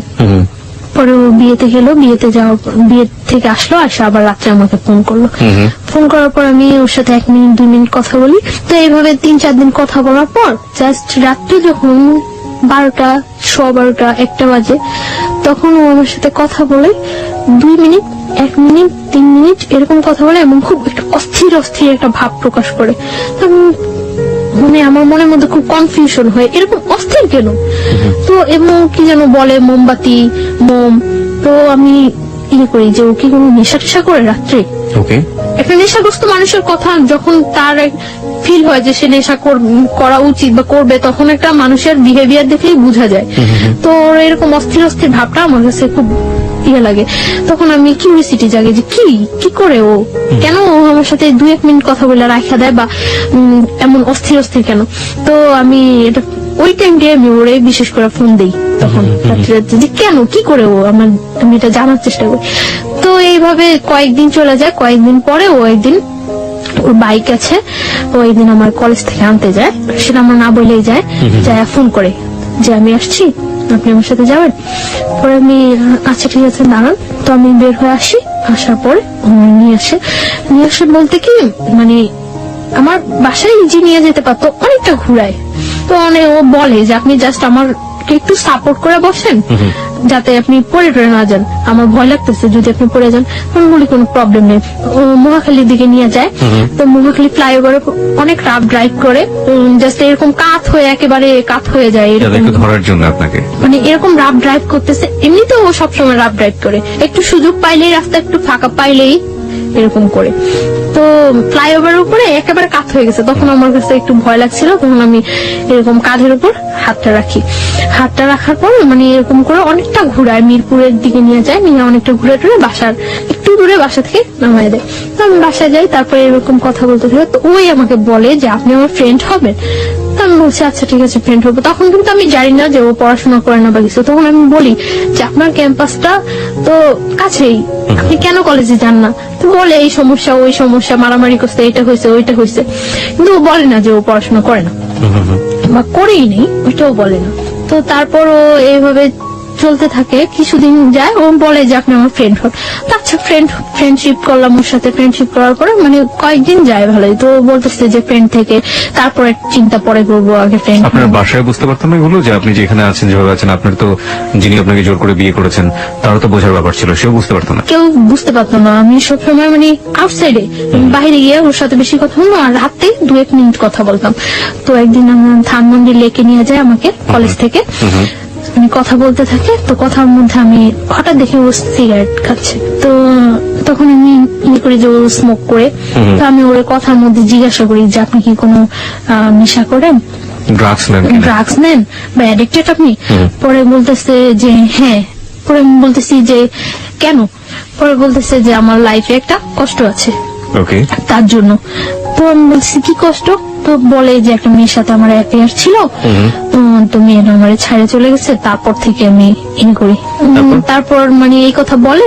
তো আমি বলতেছি যে মেয়েটা চলে গেছে তার জন্য আপনি এভাবে ড্রাগ নিচ্ছেন, এটা কিন্তু ঠিক না। এইভাবে ও কথাটা বলছে, আমার কাছে খুব খারাপ লাগছে।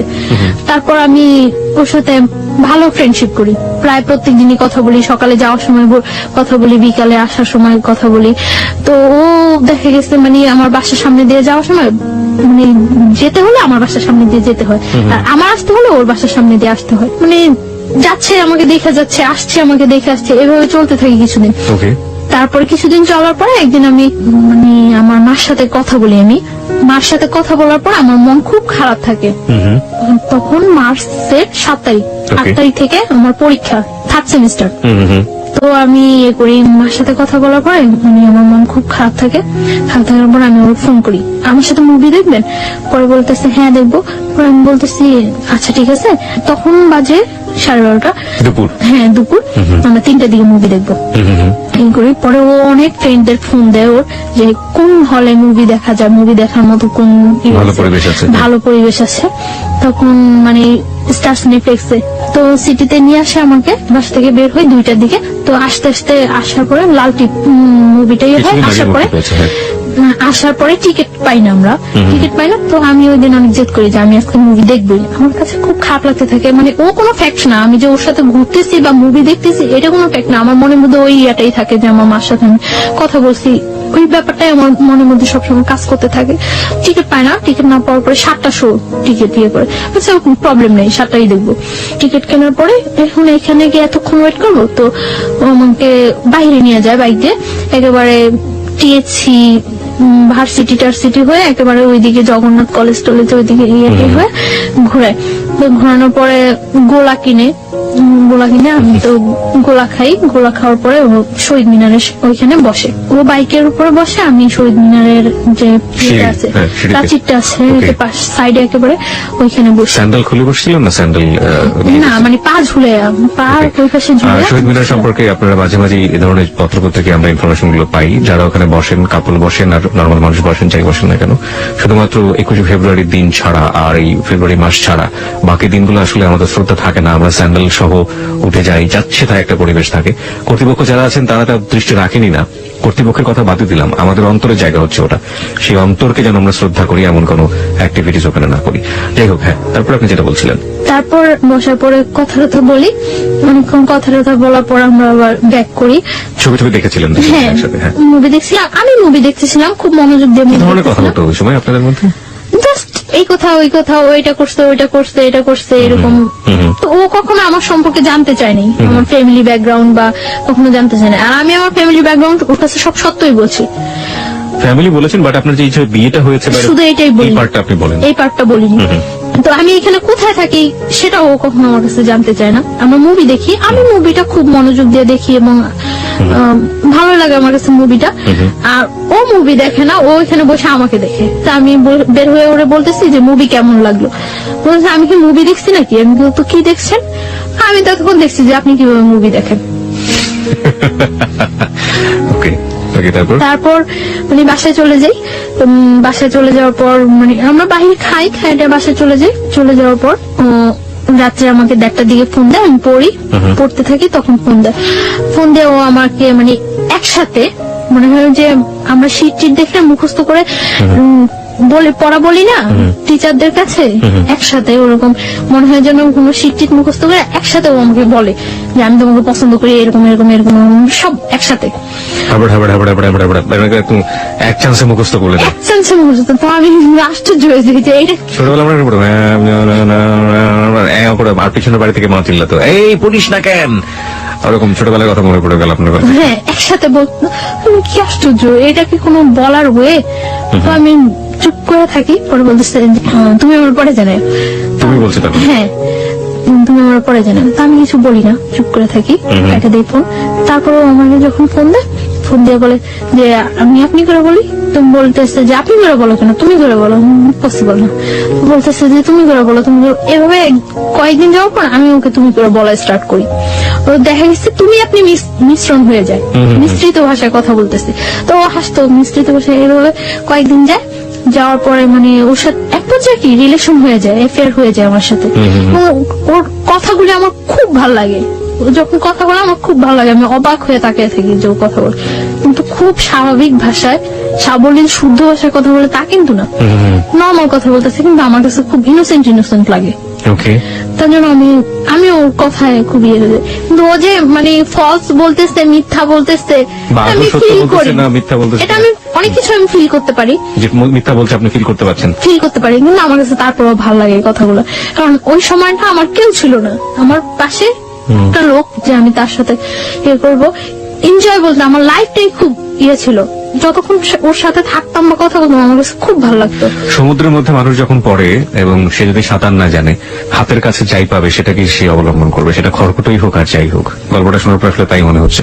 শুনুন তারপর। তো এইভাবে কয়েকদিন যায়, অ্যাফেয়ার ওর সাথে আমার ভালো একটা রিলেশন হয়ে যায়।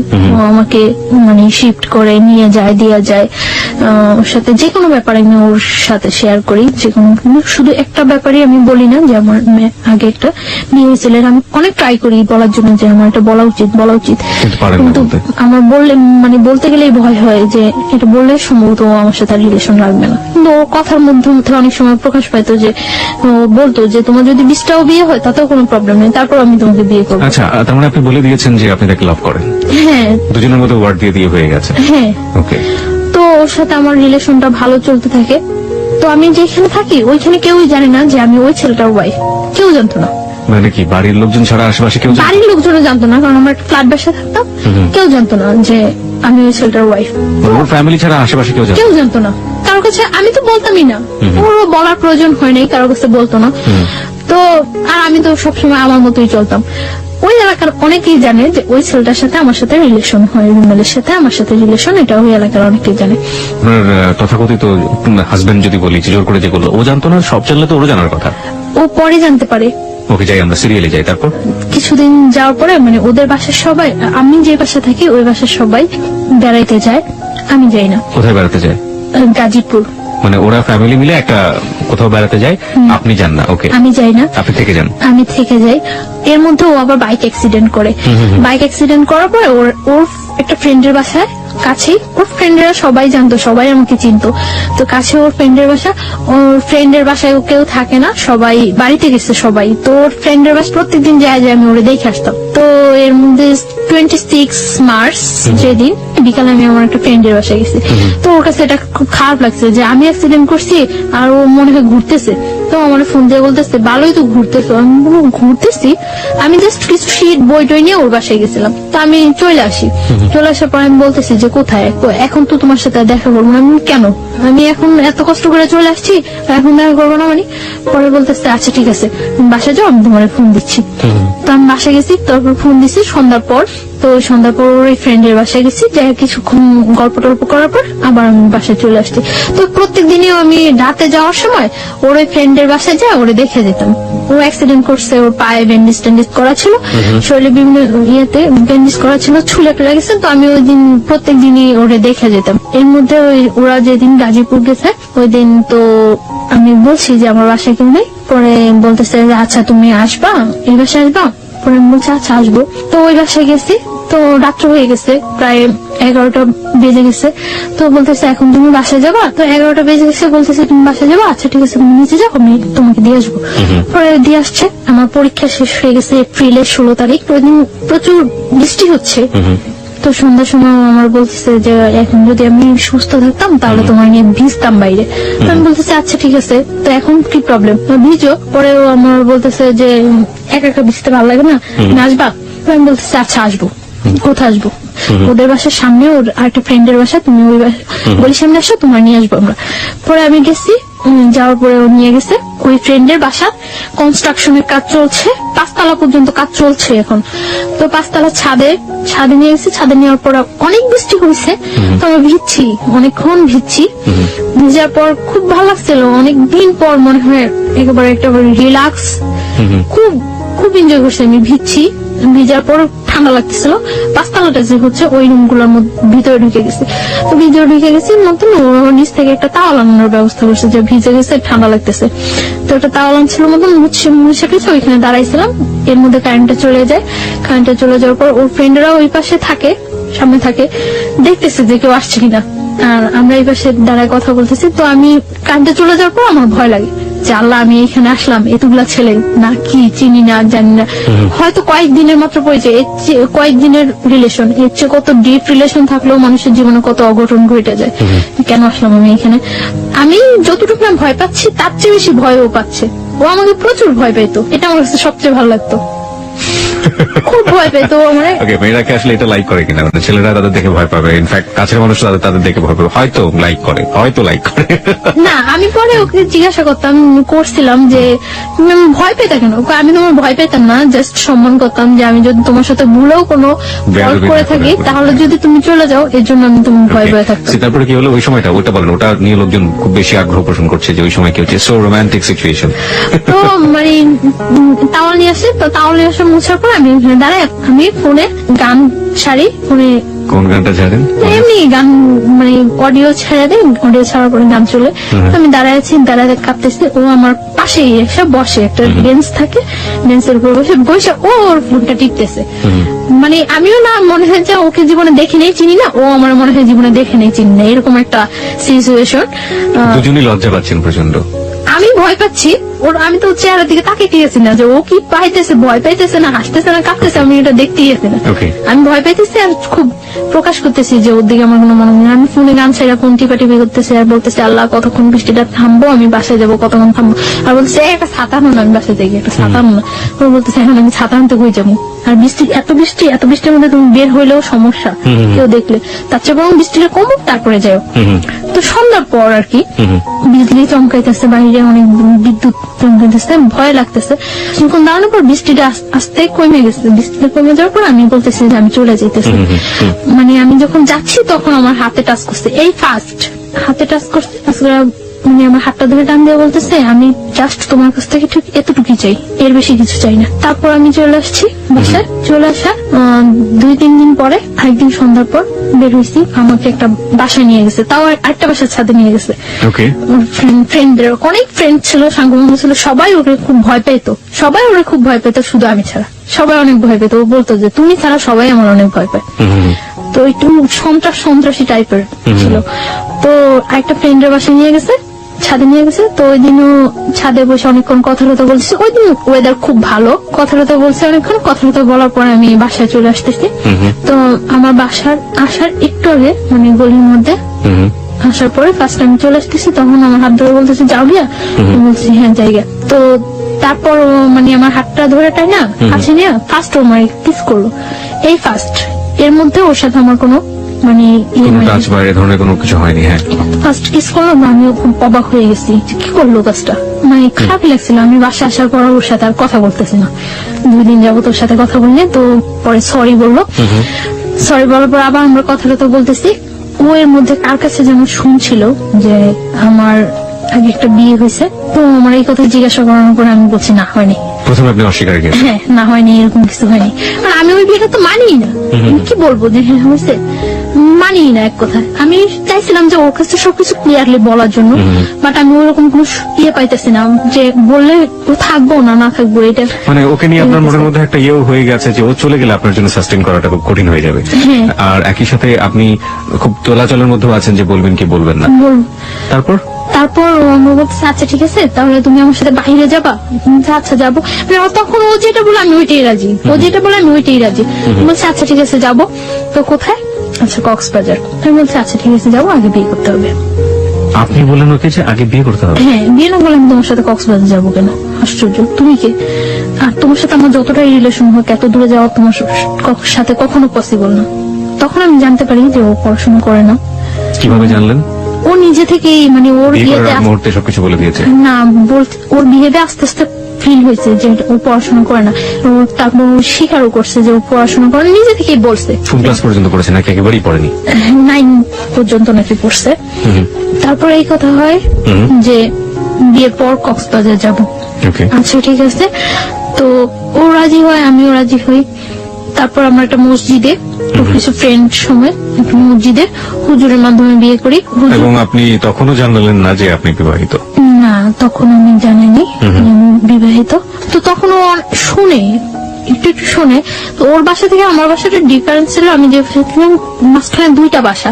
তো আমার মনের মধ্যে সবসময় এটা হতো যে ও যেহেতু আমাকে পছন্দ করে, আমার সাথে ওর অ্যাফেয়ার, ওকে আমার সম্বন্ধে খোঁজ খবর না নিছে, আর তাহলে ও কেন বলে এটা যে হ্যাঁ তোমার বিস্টার বিয়ে গুলো আমি তোমাকে বিয়ে করবো? একটা পোস্টির গালে রেখে কেউ বিয়ে করে ভালো করে না?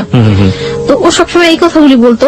তার জন্য আমার মনের মধ্যে আরো হতো যে ও সম্ভবত জানে। তারপর হুজুর আমাদের বিয়ে পড়ানোর পরে কাগজ টাগজ সবকিছুই হয়। বিয়ের পর আমরা কক্সবাজার যাই, ওর সাথে কক্সবাজার যাই।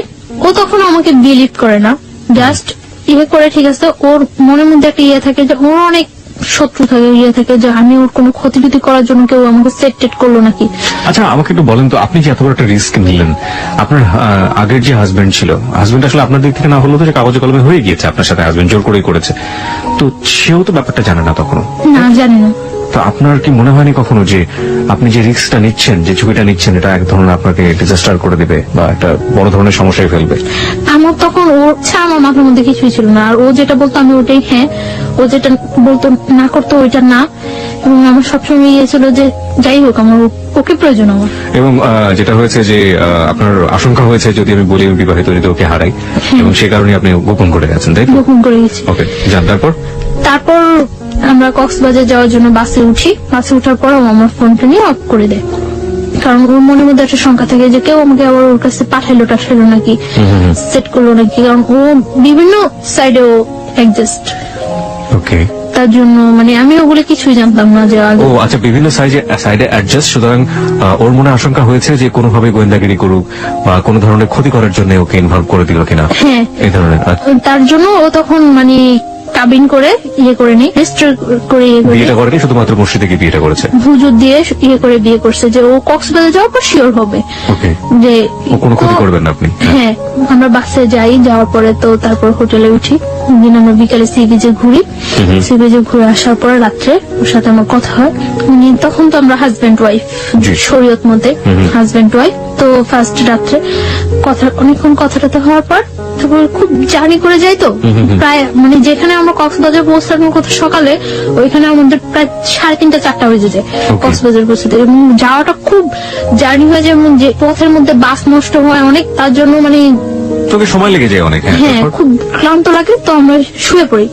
তার মধ্যে ফার্স্ট আমার সাথে রিলেশন, ফিজিক্যাল ইন্টিমেসি বা যেটা বলি শারীরিক সম্পর্ক হয়। তো মানে আমি ওটার জন্য এটাই ছিল আপনার জীবনের first First. Physical relationship, right? Okay, তো আমি ওটার জন্য প্রস্তুত ছিলাম না, কেন প্রস্তুত ছিলেন না?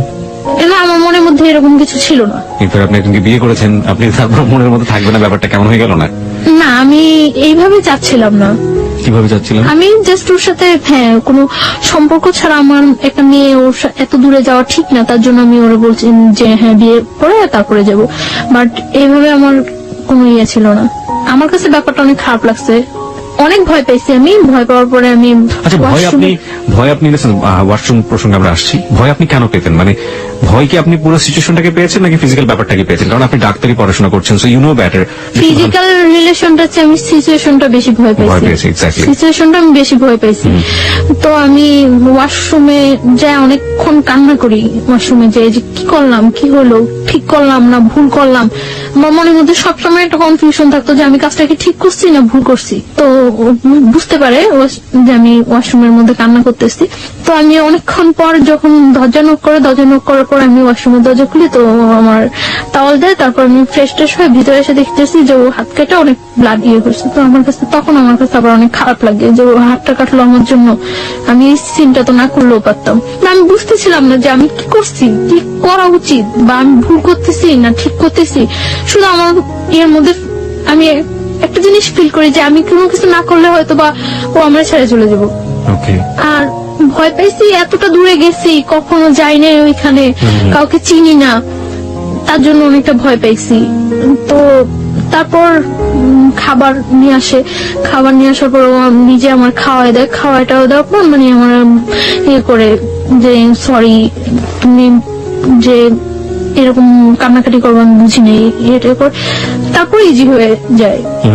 তারপর মানে ও আমার অনেক বুঝায়, কান্নাকাটি করে। আমি তারপর ঘুমিয়ে যাই। আমি মানে ঘুমিয়ে যাওয়ার পর ও যে হাত কাটে, তখন আমি দেখি যে হাত কাটে ব্লাড ব্লিডিং হইতেছে। তারপর আমি ওটার ওয়াশ টস করি, মুছে টুছে দিয়ে ব্যান্ডেজ দিয়ে আমার কাছে তখন আমার কাছে অনেক খারাপ লাগে যে আসলে মনে হয় ও ইচ্ছাকৃত ভাবে কাজটা করেনি, কারণ করলে কি আমি আমার কষ্ট পাওয়াতে কি ও হাত কাটতো। তারপরে ও এখানে থাকি 4-5 দিন থাকি, আমরা খুব এনজয় করি। তারপর এনজয় করলেও ওর মধ্যে একটা মানে কনফিউশন থাকে। আমার মনের মধ্যে তো সবসময় একটা ইয়ে যে আমি কি করতেছি, কোথায় যায় দাঁড়াবো আমার জীবনটা, আমি কি করতেছি এটা। আর আমার মনে হয় যে আমার চোখ বুঝলে শুধু আমি ওরে ফিল করতে পারি, আর কিছুই না। তখন আমি ফিল করতে পারতেছিলাম যে ও যদি যতটা খারাপই হোক আর যতটা পড়াশোনা না করুক, যাই করুক, তারপর আমার মনে হয় যে আমার জন্য ওরে প্রয়োজন। আমি এটা ফিল করতেছি, খুব ফিল করতেছি।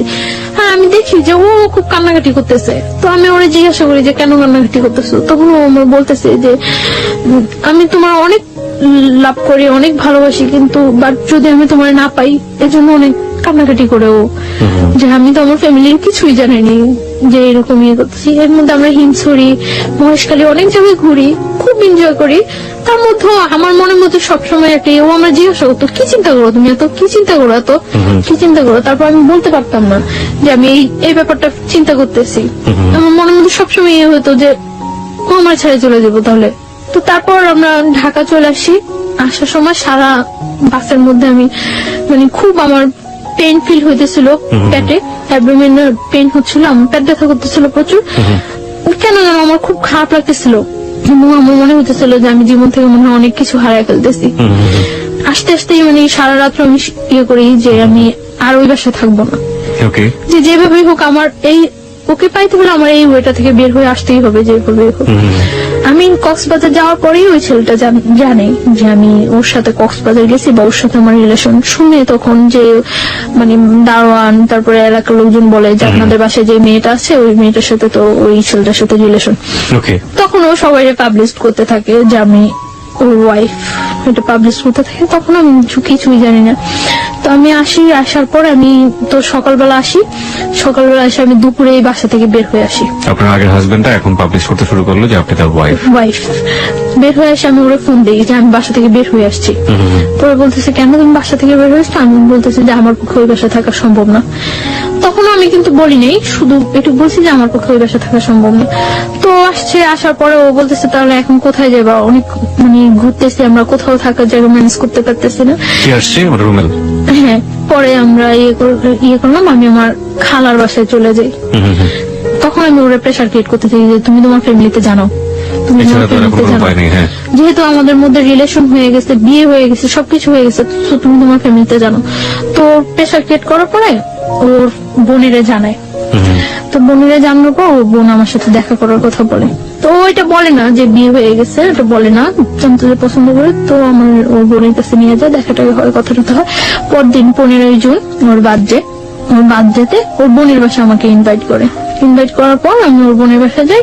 সবাই খুব ইজি মাইনে নেয়, সবাই বুঝে না আসলে যে রিলেশনটা এত ডিপলি, এটা কেউ বুঝে না, মনে করে যে হয়তো বা থাকবে কি থাকবে না, ফ্রেন্ডশিপ আছে, গার্লফ্রেন্ড বয়ফ্রেন্ড মাইনে নেয় ইজিলি। তো ওর বোনের বাসায় যাওয়ার পর ওই বাসায় দুপুরে আমি লাঞ্চ করার পর বিকালে ওর বোনের হাজবেন্ড, ওর যে দুলা ভাই, করে না, সাপোর্ট করে না। তো বিকালে আমি কেক কাটার পর সন্ধ্যা রাত্রেও আমার দিতে আসে। তো দিতে আসার পর আমার খালতো ভাইয়ের সাথে ওর ইন্ট্রোডিউস হওয়ার পর আমার খালতো ভাই ফিল করে যে এটা হলো কারণ যে ওই বাসা থেকে কেন চলে আসছে। আমার খালাতো ভাইয়ের সাথে আমার আগে যে হাজবেন্ড ছিল ওর সাথে খুব ভালো রিলেশন ছিল। আমার খালাতো ভাই করে কি ব্যাপারটা আমার ফ্যামিলিতে জানিয়ে দেয়। আমার বাড়ি থেকে আমাকে ইমিডিয়েট বাড়িতে যাওয়ার জন্য ফোন করে, আমার আব্বু অসুস্থ বলে। তো আমি বাড়িতে যাই। গেলেন কতদিন পরে গেলেন? 1 বছর 4 মাস। ওকে, আপনার ফার্স্ট হাজবেন্ড যাকে বলছেন আপনি, সে এই ঘটনার পর থেকে কোনো সিন ক্রিয়েট করেনি? কারণ সে তো সন্ত্রাসী ছিল এক ধরনের। ও তো মানে গ্রামে থাকতো, শহরে ওর ততটা প্রভাব নেই। ও মানে খুব ঠান্ডা মাথায় কাজগুলো করতো, কোনো মানে করতো না, ও করছে যে একই এলাকার মধ্যে যখন ঘটনা, তো আমি যদি এটা পাবলিশ করে দিতে পারি আমার ওয়াইফ, তাহলে ও এখানে কখনো এস্টাবলিশড হতে পারবে না। কক্সবাজার যাও কিছুদিন আগে হঠাৎ করে ও যখন মানে আস্তে আস্তে শুনতে থাকে, তখন ও ওই ফ্ল্যাটটা ছেড়ে ওর মাকে বাড়িতে পাঠিয়ে দিয়ে একটা টিন শেড বাসা নেয় ওইখানে, টিন শেড বাসা নেয়। তো ওই বাসায় আমরা ওর সাথে উঠতে এখন আমি বাধ্য। ওই বাসায় উঠি, 1 রুম বাসা, তো মানে যাতে সবাই জানতে পারে যে আমি ওর ওয়াইফ এরকম একটা করে। ওই বাসা আমার মনে হয় 7-8 দিন থাকা হয়। তারপর তো আমি কক্সবাজারে চলে যাই। কক্সবাজার যাই আমি 6 তারিখ, আসি আমরা 12 তারিখ। তো আপনি যেটা বলছিলেন যে আপনার বাবার বাসায় গেলেন 1 বছর 4 মাস পর, সেখানকার থেকে আমরা শুরু করেন? না, আমার বাড়ি থেকে করে যে আমার আব্বু অসুস্থ, বাড়ি যাওয়ার জন্য বলে যে আমার কাকা, আমার যারা আছে সবাই বাড়ি যাচ্ছে। তো আমি কয়েকজনের কাছে ফোন দিই, কেউই জানে না আমার আব্বু যে অসুস্থ। তারপর মানে হঠাৎ করে শুনে আমি আর করতে পারি না, আচ্ছা ঠিক আছে আমি আসবো। তো কিছুক্ষণ পর আবার সবাই ফোন দিয়ে বলতেছে হ্যাঁ তোমার আব্বু অসুস্থ। তো আমার কাছে ব্যাপারটা খুব লাগে। তো আমি ওরা বলতেছি যে আমার এইভাবে বাসায় বাড়িতে নিয়ে যেতেছে, আমি ওর সাথে হোস্টেল খুঁজতেছি তখন। তো বাড়িতে যেতে হবে, আমি বাড়ি যাওয়ার জন্য দুপুরে আমরা ওর কাছ থেকে বিদায় নিয়ে আসতেছি। ও রাস্তার মধ্যে দাঁড়ায় কান্না করতেছে, আমি চলে আসতেছি, ও কান্না করতেছে। আমার কাছে খুব খারাপ লাগতেছে তখন যে সেই জানুয়ারি মাস থেকে ওর সাথে আমার হইতেছে। কখন আমি একটা দিন মনে হয় ওরে ছাড়া ওর সাথে আমার দেখা হয়নি, এরকম যায়নি। ও যখন রাস্তার মধ্যে দাঁড়ায় কান্না করতেছে তখন আমার কাছে খুব খারাপ লাগতেছিল যে আমি যাব না। তারপর আমি বাড়িতে যাই। যখন আমি লঞ্চে উঠার পর মানে কিছুটা যাওয়ার পর আমি জানতে পারি যে আমার খালাতো ভাইটা ফিক করে আমাকে বাড়িতে নিয়ে যাচ্ছে। তখন আমার মানে লঞ্চের মধ্যে বলতেছে যে তুমি যে কাজটা করছো কাজটা কি ঠিক? আমার খালাতো ভাইটা আমার 6 মান্থের ছোট। তো ও যে আমাকে লাইক করতো, পছন্দ করতো, সেটা আমি কিছুই জানতাম না। আমি হঠাৎ দেখতেছি ও আমার পা ধরে বলতেছে যে আমি তোর অনেক ভালোবাসতাম, তুই যে এই কাজটা করবে আমি কখনো বুঝিনি। হ্যাঁ, আশ্চর্য হয়ে যায় যে ওকে কি বললো এটা। পরে আমি বলছি কি কা? পরে বলতেছে তুই এইরকম একটা ছেলের সাথে ইয়ে করতেছিস, তুই করতেই পারি, এটা আমার life. Let me ask you one thing, আপনার কি ফার্স্ট লাইফটা সম্পর্কে সে জানতো না যে আপনি? হ্যাঁ জানতো। তারপরে এবং ফার্স্ট লাইফটা আমার যতটুকু মানে সাপোর্ট করার ও আমার তখন করতো, যে এইভাবে এইভাবে তুই বাইরে আসবি ওইখান থেকে, এইভাবে এইভাবে ইয়ে করবি। ওর সাথে আমার সাথে জাস্ট একটা ফ্রেন্ডের মতো ছিল আমার খালতো ভাইটার সাথে আমার সাথে। ওকে, যখন দেখলো যে আপনি বাইরে হয়েই গেছেন অন্য একজনের সাথে, তখন কি সে আপনার পা ধরতেছে যে না তুই এটা করতে পারবি না? ওকে, হ্যাঁ, এবং আমার ফার্স্ট লাইফটা মানে যত সমস্যা করে সিনক্রেট করছি আমি ওই বাসায়, সবটা ওর ইয়াতে করছি। ওকে, লেট মি, আমার মনে হয় গল্পটা অনেক জটিল হয়ে গেছে আমাদের শ্রোতাদের কাছে, আমি একটু পরিষ্কার করে দিতে চাই। বন্ধন ব্যাপারটা হচ্ছে এরকম যে প্রথম যে ঘটনাটা করেছে তার জীবনে, ছায়ার জীবনে, সেটা তো আপনারা জানেনই যে জোরপূর্বক, এবং জোরপূর্বক ওর কোনো যাওয়ার কোনো গতি ছিল না, এবং যে কারণে সে ওই ছেলের সাথে এতদিন পর্যন্ত থেকেছে, ওই বাসায় থাকতে হয়েছে তার। এই থাকা অবস্থায় সে তার খালাতো ভাইয়ের কাছ থেকে ফুল সাপোর্টটা পেয়েছে, এবং খালাতো ভাই বলেছে কিভাবে কিভাবে বাসা থেকে বের হয়ে আসবি, কিভাবে কিভাবে তুই আমার এই কাজটা করবি, ওই কাজটা করবি, ফুল সাপোর্টটা সে পেয়েছে। যখন ছায়া একটা ছেলেকে নিয়ে স্বপ্ন দেখছে এবং একটা ছেলেকে নিয়ে অলরেডি বের হয়ে গিয়েছে, ঠিক সেই মোমেন্টে খালাতো ভাই তাকে ওখান থেকে সরিয়ে নিয়ে আসার চেষ্টা করছে, কারণ খালাতো ভাইয়ের উদ্দেশ্য ছিল তাকে ওখান থেকে সরিয়ে নিয়ে আসা, এবং খালাতো ভাই তাকে লাভ করতো। ঘটনার ইকুয়েশনটা এখন এরকম। চলুন তারপর মানে ওর কথাগুলো শুনে আমি সব অবাক হয়ে গেছি। ও বলতেছে যে তুই যে কাজটা করছিস, যে ছেলের সাথে তোর অ্যাফেয়ার, তোরা কখনো ইয়ে করবো? পরে আমি বলতেছি হ্যাঁ করবো। তখনও কিন্তু ও জানে না যে আপনি ম্যারিড। না, তো আমি বলতেছি যে হ্যাঁ করবো। পরে বলতেছে যে, পরে ওর সাথে আমার সাথে অনেক কথা কাটাকাটি হওয়ার পরে তো সকালবেলা বাড়ি থেকে আমি ওর অনেক রিকোয়েস্ট করি যে তুই বাড়িতে কাউকে এই কথাটা বলবি না, বাড়িতে কাউকে এই কথাটা বলবি না। পরে আমি বাড়িতে যাওয়ার পর ও সাথে সাথেই ব্যাপারটা আমার বোনের সাথে শেয়ার করে, এবং আগে থেকেই হয়তো ওই যে রাত্রে ওর সাথে ইন্ট্রোডিউসটা আমার মনে হয় রাতেই ফোনে ও ব্যাপারটা শেয়ার করছিল, এবং শেয়ার করার পরেই বাড়ি থেকে আমাকে নিয়ে যাওয়ার জন্য ইয়ে হয়েছে। আমি বাড়িতে যাওয়ার পরে আমার জিজ্ঞাসা করে যে এরকম যে সত্যি তোর সাথে ওই ছেলের সাথে রিলেশন? পরে আমি বলি যে না, আমার সাথে এরকম কোন ছেলের সাথে না। আমি জানি যে ওইখান থেকে আমার আসতে হলে এটা আমার যেভাবে চাপাই যেতে হবে। তো তারপরে কি করে আমার ফোন থেকে ওই নাম্বারটা, রুমেলের নাম্বারটা আমার বাড়ির সবাই সেন্ড করে দেয়, এবং তখন বাড়ি থেকে রুমেলের ফোন দেয়। ফোন দিয়ে রুমেলের বলে যে তুমি কি জানো ওর যে আগে একটা বিয়ে হয়েছিল? মানে আমার বাড়ি থেকে ইয়েটা ছিল এরকম যে আমার আগের হাজবেন্ডের সাথে কাট করে এখান থেকে আমাকে একেবারে নিয়ে যাবে, এবং নিয়ে যাওয়ার পরে যে আমি বাইরে যাই, কিছুদিন বাইরে ইয়ে করে আসবো, আসার পর এস্টাবলিশড ভাবে ইয়ে করার জন্য। কিন্তু আমার খালতো ভাই ওটা ইয়ে করে যে ওই ছেলেটা পড়াশোনা করে না, বা দেখতে ইয়ে না, দেখতেও ততটা ইয়ে না, রুমেল ঢাকার ছেলে, তার জন্য সব দিক দিয়ে ওকে ডিসলাইক করেন, মানে আর আমার খালতো ভাইটা সবাই খুব পছন্দ করে, আমার ফ্যামিলি ছাড়াও সবাই খুব পছন্দ করে ওরে। আমি ওরা অনেকবার রিকোয়েস্ট করছিলাম যে তুই বাড়িতে পড়বি না। ও কি করছে, বাড়িতে যা ফোন নাম্বারটা দিয়ে দেওয়ার পর রুমেলের ফোন করছে। আমার মা ফার্স্ট ফোন দেওয়ার পর রুমের ফোন রিসিভ করার পর বলতেছে আমি মানে আমার আগের হাজবেন্ডের বলতেছে যে আমি ওই লোকটার শাশুড়ি।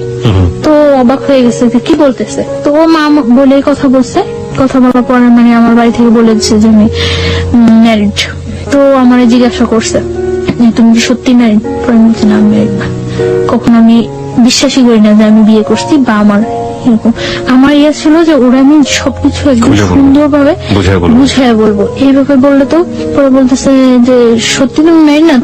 আমি একটু গিয়েছিলাম যে আমি যে কাজটা করিনি আমার পক্ষ থেকে, এটা রিলিজিয়াস পার্সপেক্টিভে এটা বিয়ে না, এটা হওয়া সম্ভব না, এবং আমার মনের মধ্যে এইটুকু গিয়েছিল যে আল্লাহ আমাকে কখনো এর জন্য শাস্তি দিব না, আমি তো ইচ্ছাকৃত ভাবে কিছু করিনি। তো বলছে আচ্ছা ঠিক আছে। পরে আমি পরদিনই আমি বাড়ি থেকে খুব তোড়জোড় করে আমি ঢাকা আসতেই হবে, পরদিনই আমি চলে আসি ঢাকা।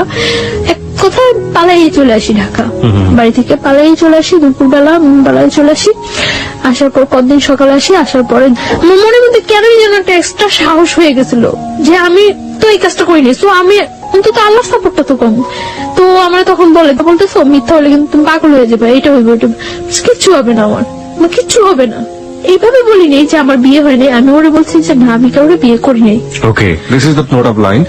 ও বলেছেন আমি কাউকে বিয়ে করি নাই। আমি কিন্তু এটা বলতে পারতাম যে আমি আমার বিয়ে হয়নি, আমি কিন্তু এটা বলিনি। আমি বলছি যে আমি কাউকে বিয়ে করি নাই, কারণ আমি ওই রেখে দিচ্ছি যাতে আমি ওরে বলতে পারি পরে। তারপর ও বিলিভ করার পর আমার হোস্টেলে উঠায় দেয়। ওই দিনই হোস্টেলে উঠায় দেওয়ার পরে আমি তখন আমার কলেজ অফ, পড়াশোনা থেকে আমি অনেকটা ইয়ে হয়ে গেছি। আর আমি তো ওর সাথে ঘুরতেছি, ইয়ে করতেছি, খুব এনজয় লাইফে। মানে ওরা আমার মতো হ্যাপি পারসন নাই। ও মানে এতটা ভালো হয়ে গেছে, ওর আগে যে অ্যাডিক্টেড ছিল, নেশা করতো, ওগুলো সব ছাড়িয়ে দিতেছে। কি নিত আমাকে একটু বলেন তো ওর সম্পর্কে, ও কি ধরনের নেশা করতো? ও আগে ইয়াবা নিত, ইয়াবা নিত।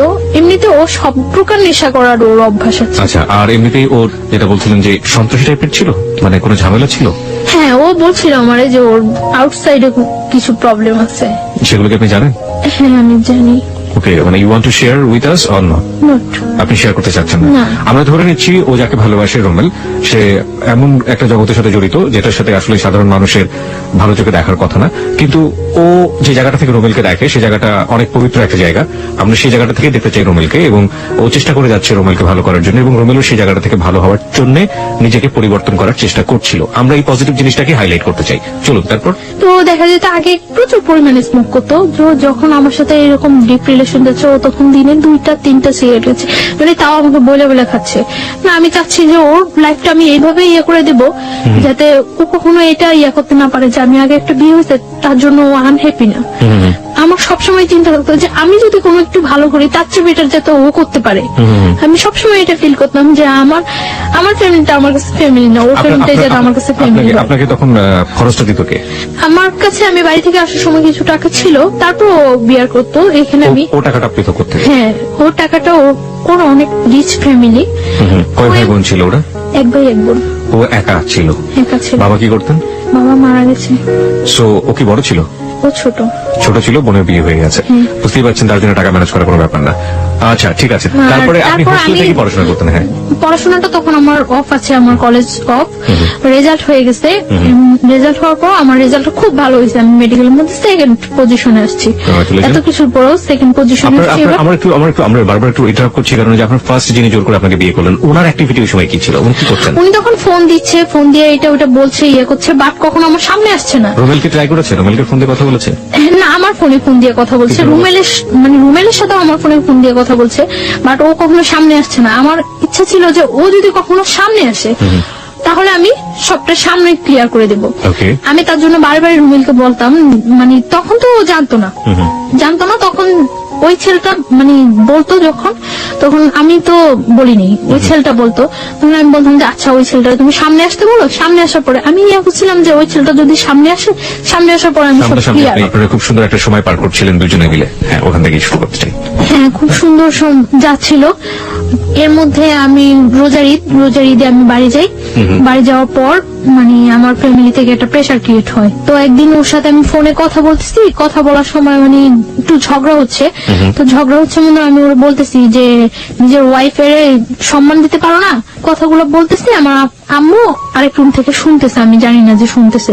তো আমার আম্মু আমার জিজ্ঞাসা করলো যে কি ব্যাপারটা কি। পরে আমি চুপচাপ ছিলাম। তো চুপচাপ থাকার পর আম্মু আমাকে অনেকক্ষণ বকাবকি করলো। তো আমি পরে ওরে ফোন দিয়েছি, আমি বলতেছি যে তোমার জন্য আমি আজকে এতগুলো বকা শুনবো। তো আমার মার ফোনে ফোন দিছে মানে আমার মা বলতেছে ব্যাপারটা কি আসলে তোমাদের। তো আমার মাকে বলতেছে যে আপনারা কেউ ওর সাথে খারাপ বিহেভ করবেন না। পরে বলতেছে তুমি এই কথা বলতেছো না? তো ও বলতেছে যে ও আমার ওয়াইফ, আপনারা ওর সাথে কেন খারাপ বিহেভ করবেন? তো আমার মা বলছে যে তোমার ওয়াইফের কাগজপত্র আছে তোমার কাছে? পরে বলতেছে হ্যাঁ আছে। তো আমার মা বলতেছে যে কত টাকা বিন করে তুমি আমার মেয়ের বিয়ে করছো? পরে ও বলতেছে 50 লাখ টাকা। সত্যি করে বলো, তোমার সাথে ওর বিয়ে হয়েছে? পরে বলতেছে হ্যাঁ, ওর আমার সাথে বিয়ে হয়েছে। আপনারা ওর ইচ্ছাগুলো আটকে রাখতে পারবেন না, আমি কিন্তু জোর করে হলো ওর কাগজপত্র দেখায় আইনের ব্যবস্থা নিয়ে ওরা নিয়ে আসবো। আমার জিজ্ঞাসা করছে, আমি বলছি হ্যাঁ হয়েছে।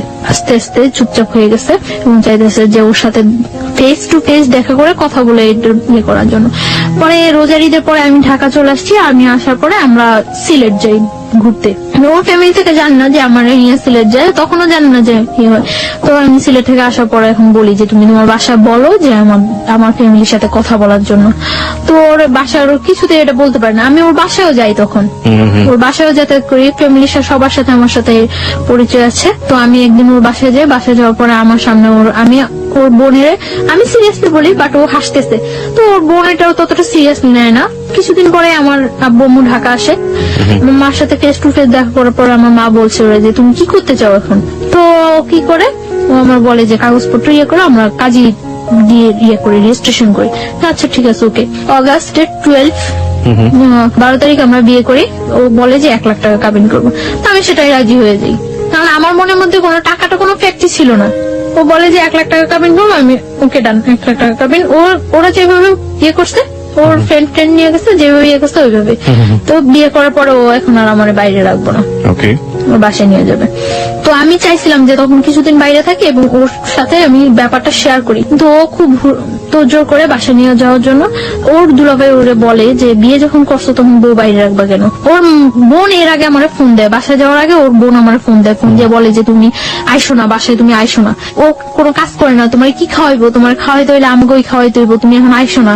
আমি তখন মনে মনে ফিল করতেছিলাম যে ও যদি কিছু নাও করতে পারে কখনো, আমি তো করতে পারবো।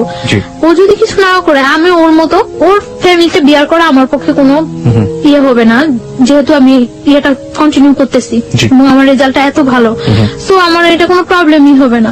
তো ও নিতে আসে আমারে হোস্টেলের এখানে, তো আমি যাই ওর সাথে, বাসায় যাই। ওর বাসায় যাওয়ার পরে ওর মা কিছুতেই আমার সাথে ইয়ে করতেছে না। তারপর ওর বোন আসে, তো মোটামুটি ভাবে তো মাইনে নেয়। তখন ওর সাথে আমার থাকতে দেওয়া হয় না, আমি ওর মার কাছে থাকি, ওর রুমে থাকে। তো এটা ওর কাছে অনেক ইয়া লাগে যে আমি এই পাশে থাকি। ও বারে বারে আমার কাছে ডাকে, আমাকে রাতে 12টার দিকে ডাকে, তো আমি ওর রুমে যাই। ও ফুল সাউন্ডের গান ছাড়ে, রুমের মধ্যে ফুল সাউন্ডের গান ছাড়ার পর ও আমার সাথে কথা টথা বলে, তো অনেকক্ষণ ওই রুমে থাকি। কি হাজবেন্ড ওয়াইফ রিলেশন হয় ওখানে। হ্যাঁ, তারপর আমি বলি যে মাকে মিন করবো, আমি চলে যাই। ও বলতেছে না তুমি এখানে কোনো প্রবলেম নাই। আমি বলছি না আমি চলে যাই। পরে আমি মানে মার রুমে চলে আসি, মার কাছে ঘুমাই। তো এইভাবে 3 দিন চলে যায়। 3 দিন পরে ওই এলাকার লোকজন আস্তে আস্তে জানতে থাকে, মানে সবাই তখন যখন বউ দেখতে আসে সবাই আস্তে আস্তে এইভাবে, তো আস্তে আস্তে ওই এলাকার লোকজন জানতে পারে যে আমার সাথে ওর বিয়ে হয়েছে। তো এলাকার লোকজন বলে যে মেয়েটা আগে একটা বিয়ে হয়েছে, এরকম ইয়ে করে। মানে ওই বাসায় কেউ এটা খুব স্বাভাবিক ভাবে তো মানেই না, খুব অস্বাভাবিক হয়ে যায় সবাই, অস্বাভাবিক হয়ে যায়। তারপর আমি ওরে বলি যে তুমি কি চাও, তুমি আমার রাখতে চাও নাকি রাখতে চাইলে চলো আমরা এখান থেকে অন্য কোথাও চলে যাই, সবকিছু সিচুয়েশন ঠিক হয়ে গেলে তারপর চলে আসবো। ওরা আমি এটা বলি, ও আমার ফুললি সাপোর্ট দেয়। আমি যে কোনো একটা কিছু করব বা সবাইকে আমি কিছু বলবো বা কোনো একটা, ও আমার সবসময় চাপায় রাখে এবং ওটা ফুললি সাপোর্ট দেয় যে না সবকিছু ঠিক হয়ে যাবে, সবকিছু ঠিক হয়ে যাবে। ওর উপরেই আমার 100% ভরসা থাকে। এভাবে হইতেছে। আমার বাড়িতে ফোন করছে, ওর বোন দুলাভাই ফোন করছে। ফোন করে নাকি আমার বাড়িতে অনেক হুমকি টুমকি দিয়ে থ্রেট করে যে আমি এখানে আসছি, আমার যে কোনো একটা প্রবলেম করবো আমার এসে নিয়ে যাওয়ার জন্য ইয়ে করে। তো আমার বাড়ি থেকে অনেক রিকোয়েস্ট করে যে ওর সাথে কিছু করে না, আমরা ওরে নিয়ে আসার ব্যবস্থা করতেছি, আমরা আসতেছি। তো আমার বাড়ি থেকে আমার ফ্যামিলি পার্সনরা আসে, আমার মা আসে। 20 সেপ্টেম্বর আমার বার্থডে, ওই দিন সন্ধ্যার পর তো ওর বাসায় সবাই খুব বাজে ভাষায় বকাবকি করে, অনেক বাজে কথা বলে। এগুলো আমার কাছে অনেক খারাপ লাগে, কিন্তু আমি তারপরও মানে কানে নেই না কোনো কথা, এরকম চুপচাপ ওর রুমের মধ্যে বসে থাকি। 3 দিন যাবত আমি চুপচাপ ওর রুমের মধ্যে বসে থাকি। তো বাইরে থেকে আসার পরে আমি বলি যে তুমি কি আমার নিয়ে চলে যাবা নাকি কি করবা, তুমি কি করতে চাও? ও বলতেছে তুমি কোনো কথা বলো না, চুপচাপ থাকো, কোনো সব ঠিক হয়ে যাবে। তো ওই রুমে যায়, ওর মার রুমে যায়, সবার সাথে অনেক রাগারাগি করে। মানে তখন আমার একটা ভিত্তি হয় যে না ও মানে ঠিক আছে। তো এটা সম্পূর্ণ যে ফিক ছিল, সম্পূর্ণ ফিক করে আমি বুঝতেই পারি না। তো রাত্রে আমি ওরা অনেক রিকোয়েস্ট করি যে দেখো আমার তোমার ছাড়া পসিবল না।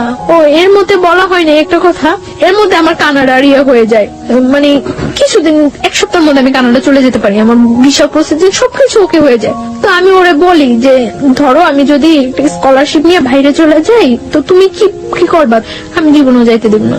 আমি ওর একটা কথায় জীবনে যাইতে দেব না, ওর একটা কথা অফ হয়ে যাই, আমি আর কানাডা যাওয়ার দ্বিতীয়বার নাম করি না।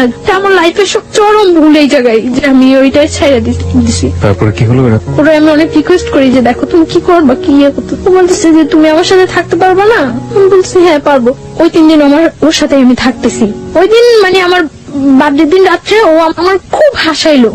হাজবেন্ড ওয়াইফের মধ্যে যে রিলেশনটা ফুললি, ওই দিন রাত্রে একেবারে সারা রাত্র ওইরকম একটা রিলেশন ছিল। এবং আমরা ঘুমাইছি, খুব সকাল ঘুমাইছি ওই দিন। পরদিন সকালে আমার বাসা থেকে লোকজন আসছে, আসার পরে ওরা ওইখানে বিচারের বসাই ইয়ে করছিল। বিচার কেন হবে?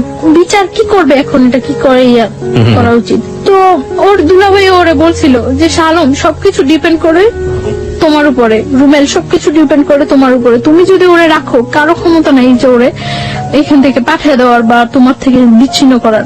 কিন্তু ও আমার একটা বারের জন্য ও আমার বলে নাই যে বা কিছু। ও আমার বারে বারে বলতেছে তোমার ফ্যামিলি থেকে কেউ আসলে তুমি চলে যাও, সবকিছু ঠিক হয়ে যাবো। যখন বিচার বসলো, বিচারের মধ্যে ও বলতেছে মানে ফার্স্ট টু লাস্ট আমাদের অ্যাফেয়ারের ঘটনাটা বলতেছে। বলার পর ও বললো যে আমার পক্ষে ওরে রাখা সম্ভব না। তখন আমি আশ্চর্য হয়ে গেছি যে ও এটা কি বললো। কালকে রাত্রে সামান্য কয়েকটা ঘন্টা ও এতটা চেঞ্জ। আমি হতবাক হয়ে গেছি যে ও কি বললো। ও বারে বারে সবাই ওরে জিজ্ঞাসা করতেছে যে তুমি যেটা করবা সেটাই হইব, তুমি যেটা বলবা সেটাই হইব। ও বারবার বলতেছিল এবং নিজে স্টামারাইছে, নিজে মানে সবকিছু নিজে ইয়ে করাইছে, একেবারে ডিভোর্সের ইয়ে করছে। আমার যখন সবাই বলতেছিল যে তুমি কি বলো তুমি কি বলো, তখন আমি বারে বারে বলছি যে ও যেটা করবে সেটাই, ও যেটা বলবে সেটাই। আমি বারবার চাইছিলাম যে ও একটা কথা বলুক যে না আমি ওরা বিয়ে করছি, ওরা আমি লাভ করে ওরে আমার পক্ষে ছাড়া সম্ভব না। কিন্তু ও এই কথা বলে নাই। তখন আমি ওর রুমে ডাইকে নিয়ে যাই। আমি ওরে বলি যে আমি তো, তুমি কি একবার চিন্তা করতেছো যে আমি তোমার কাছ থেকে কতটা দূরে সরে যেতেছি, জীবনেও তুমি আর আমার পাইবা না। পরে ও বলতেছে তুমি চিন্তা করো না, সবকিছু ঠিক হয়ে যাবে। তখন ও আমার এই কথাটা বলতেছে।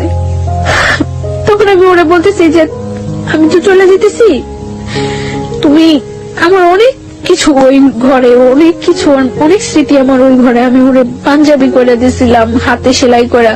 তখন আমি ওরে বলি যে আমার একটা জিনিস দিবা। পরে বলতেছি কি, আমি বলতেছি তোমার ক্যামেরা থেকে মেমোরিটা আমারে দিয়ে দাও, এই ছবিগুলো আমি নিয়ে যাই সাথে। পরে ও আমার মেমোরিটা দিতে রাজি হয়নি। তখন মানে কাটসিট হয়ে গেছে, 50,000 টাকা দিয়ে দিবে।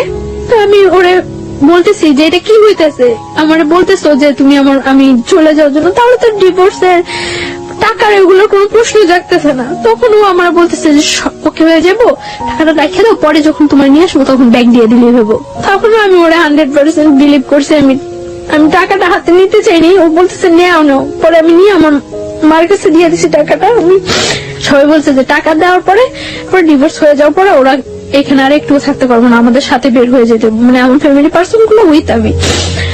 তখন মানে কাজী তালাকের ডিভোর্সের ইয়াটা লেখা পড়তেছিল। পড়ে ওরে বলছিল যে তুমি সাথে সাথে পড়ো, পড়ার পরে সিগনেচার দিয়ে দিও। ও এত স্পষ্ট ভাষায় সাথে সাথে পড়ে সিগনেচার দিয়েছে। আমি আশ্চর্য হয়ে গেছি যে ও জানে যে আমি ওর জন্য ঠিক কতটুকু স্যাক্রিফাইস করছি, আর ও কিভাবে এটা করলো। কিন্তু যখন কাজী আমারে বললো যে তুমি এবার আমার সাথে সাথে বলে সিগনেচার করে দেবো, আমি কাজীর সাথে একটা ওয়ার্ড উচ্চারণ করতে পারি নাই। আমার মনে হইতেছিল যে আমার ভোকাল কর্ডটা অফ হয়ে গেছিল, আমি একটা ওয়ার্ড উচ্চারণ করতে পারি নাই। এবং সিগনেচার দেওয়া অবস্থায় যে আমার কতবার হাত থেকে কোনটা হয়ে গেছিল, আমার পুরো শরীর কাঁপতেছিল। আমার যে কি হয়ে গেল, এটা কি হয়ে গেল, এটা কি হয়ে গেল, মিলাইতে পারতেছিলাম না। ডিভোর্স হয়ে গেছে, আমরা চলে আসবো, মানে আমার ফ্যামিলি পার্সনটা বের হয়ে গেছে, আমি ওর সাথে কথা বলে বের হবো।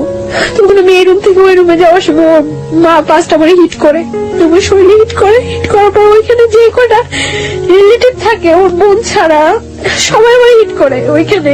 তো আমি স্তব্ধ হয়ে গেছি পড়া যে কি হয়েছে, এটা আমার লাইফে কি হইতেছে। সবাই যখন ওর এই তোলা লোকের সামনে হিট করতেছে, ও বাইরে থেকে এসে আমার জড়ায় ধরে আমার বাইরে নিয়ে যায়। আমি অবাক হয়ে যাই ও চেহারা দিকে। আমি তাকাই যে এই ছেলেটা সেই ছেলেটা।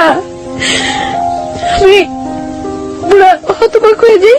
তারপর মানে যখন ইয়েতে স্টারে চলে আসি আমরা, বারবার পিছনের দিকে তাকাইতেছি যে ও আসতেছে কিনা, ওরা দেখতেছি কিনা। দেখি না।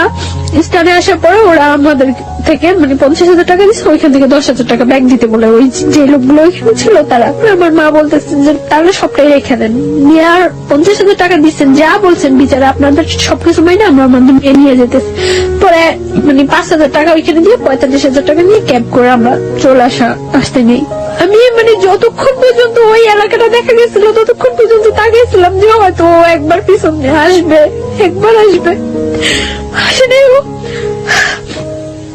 তারপর যখন আমরা চলে আসি, আসার পর ও আমার ফোন দিয়ে আমার বলে যে একটু কথা বলো আমার সাথে। আমি তো ইয়ে করি যে আমি আর জীবনে ওর সাথে কথা বলবো না।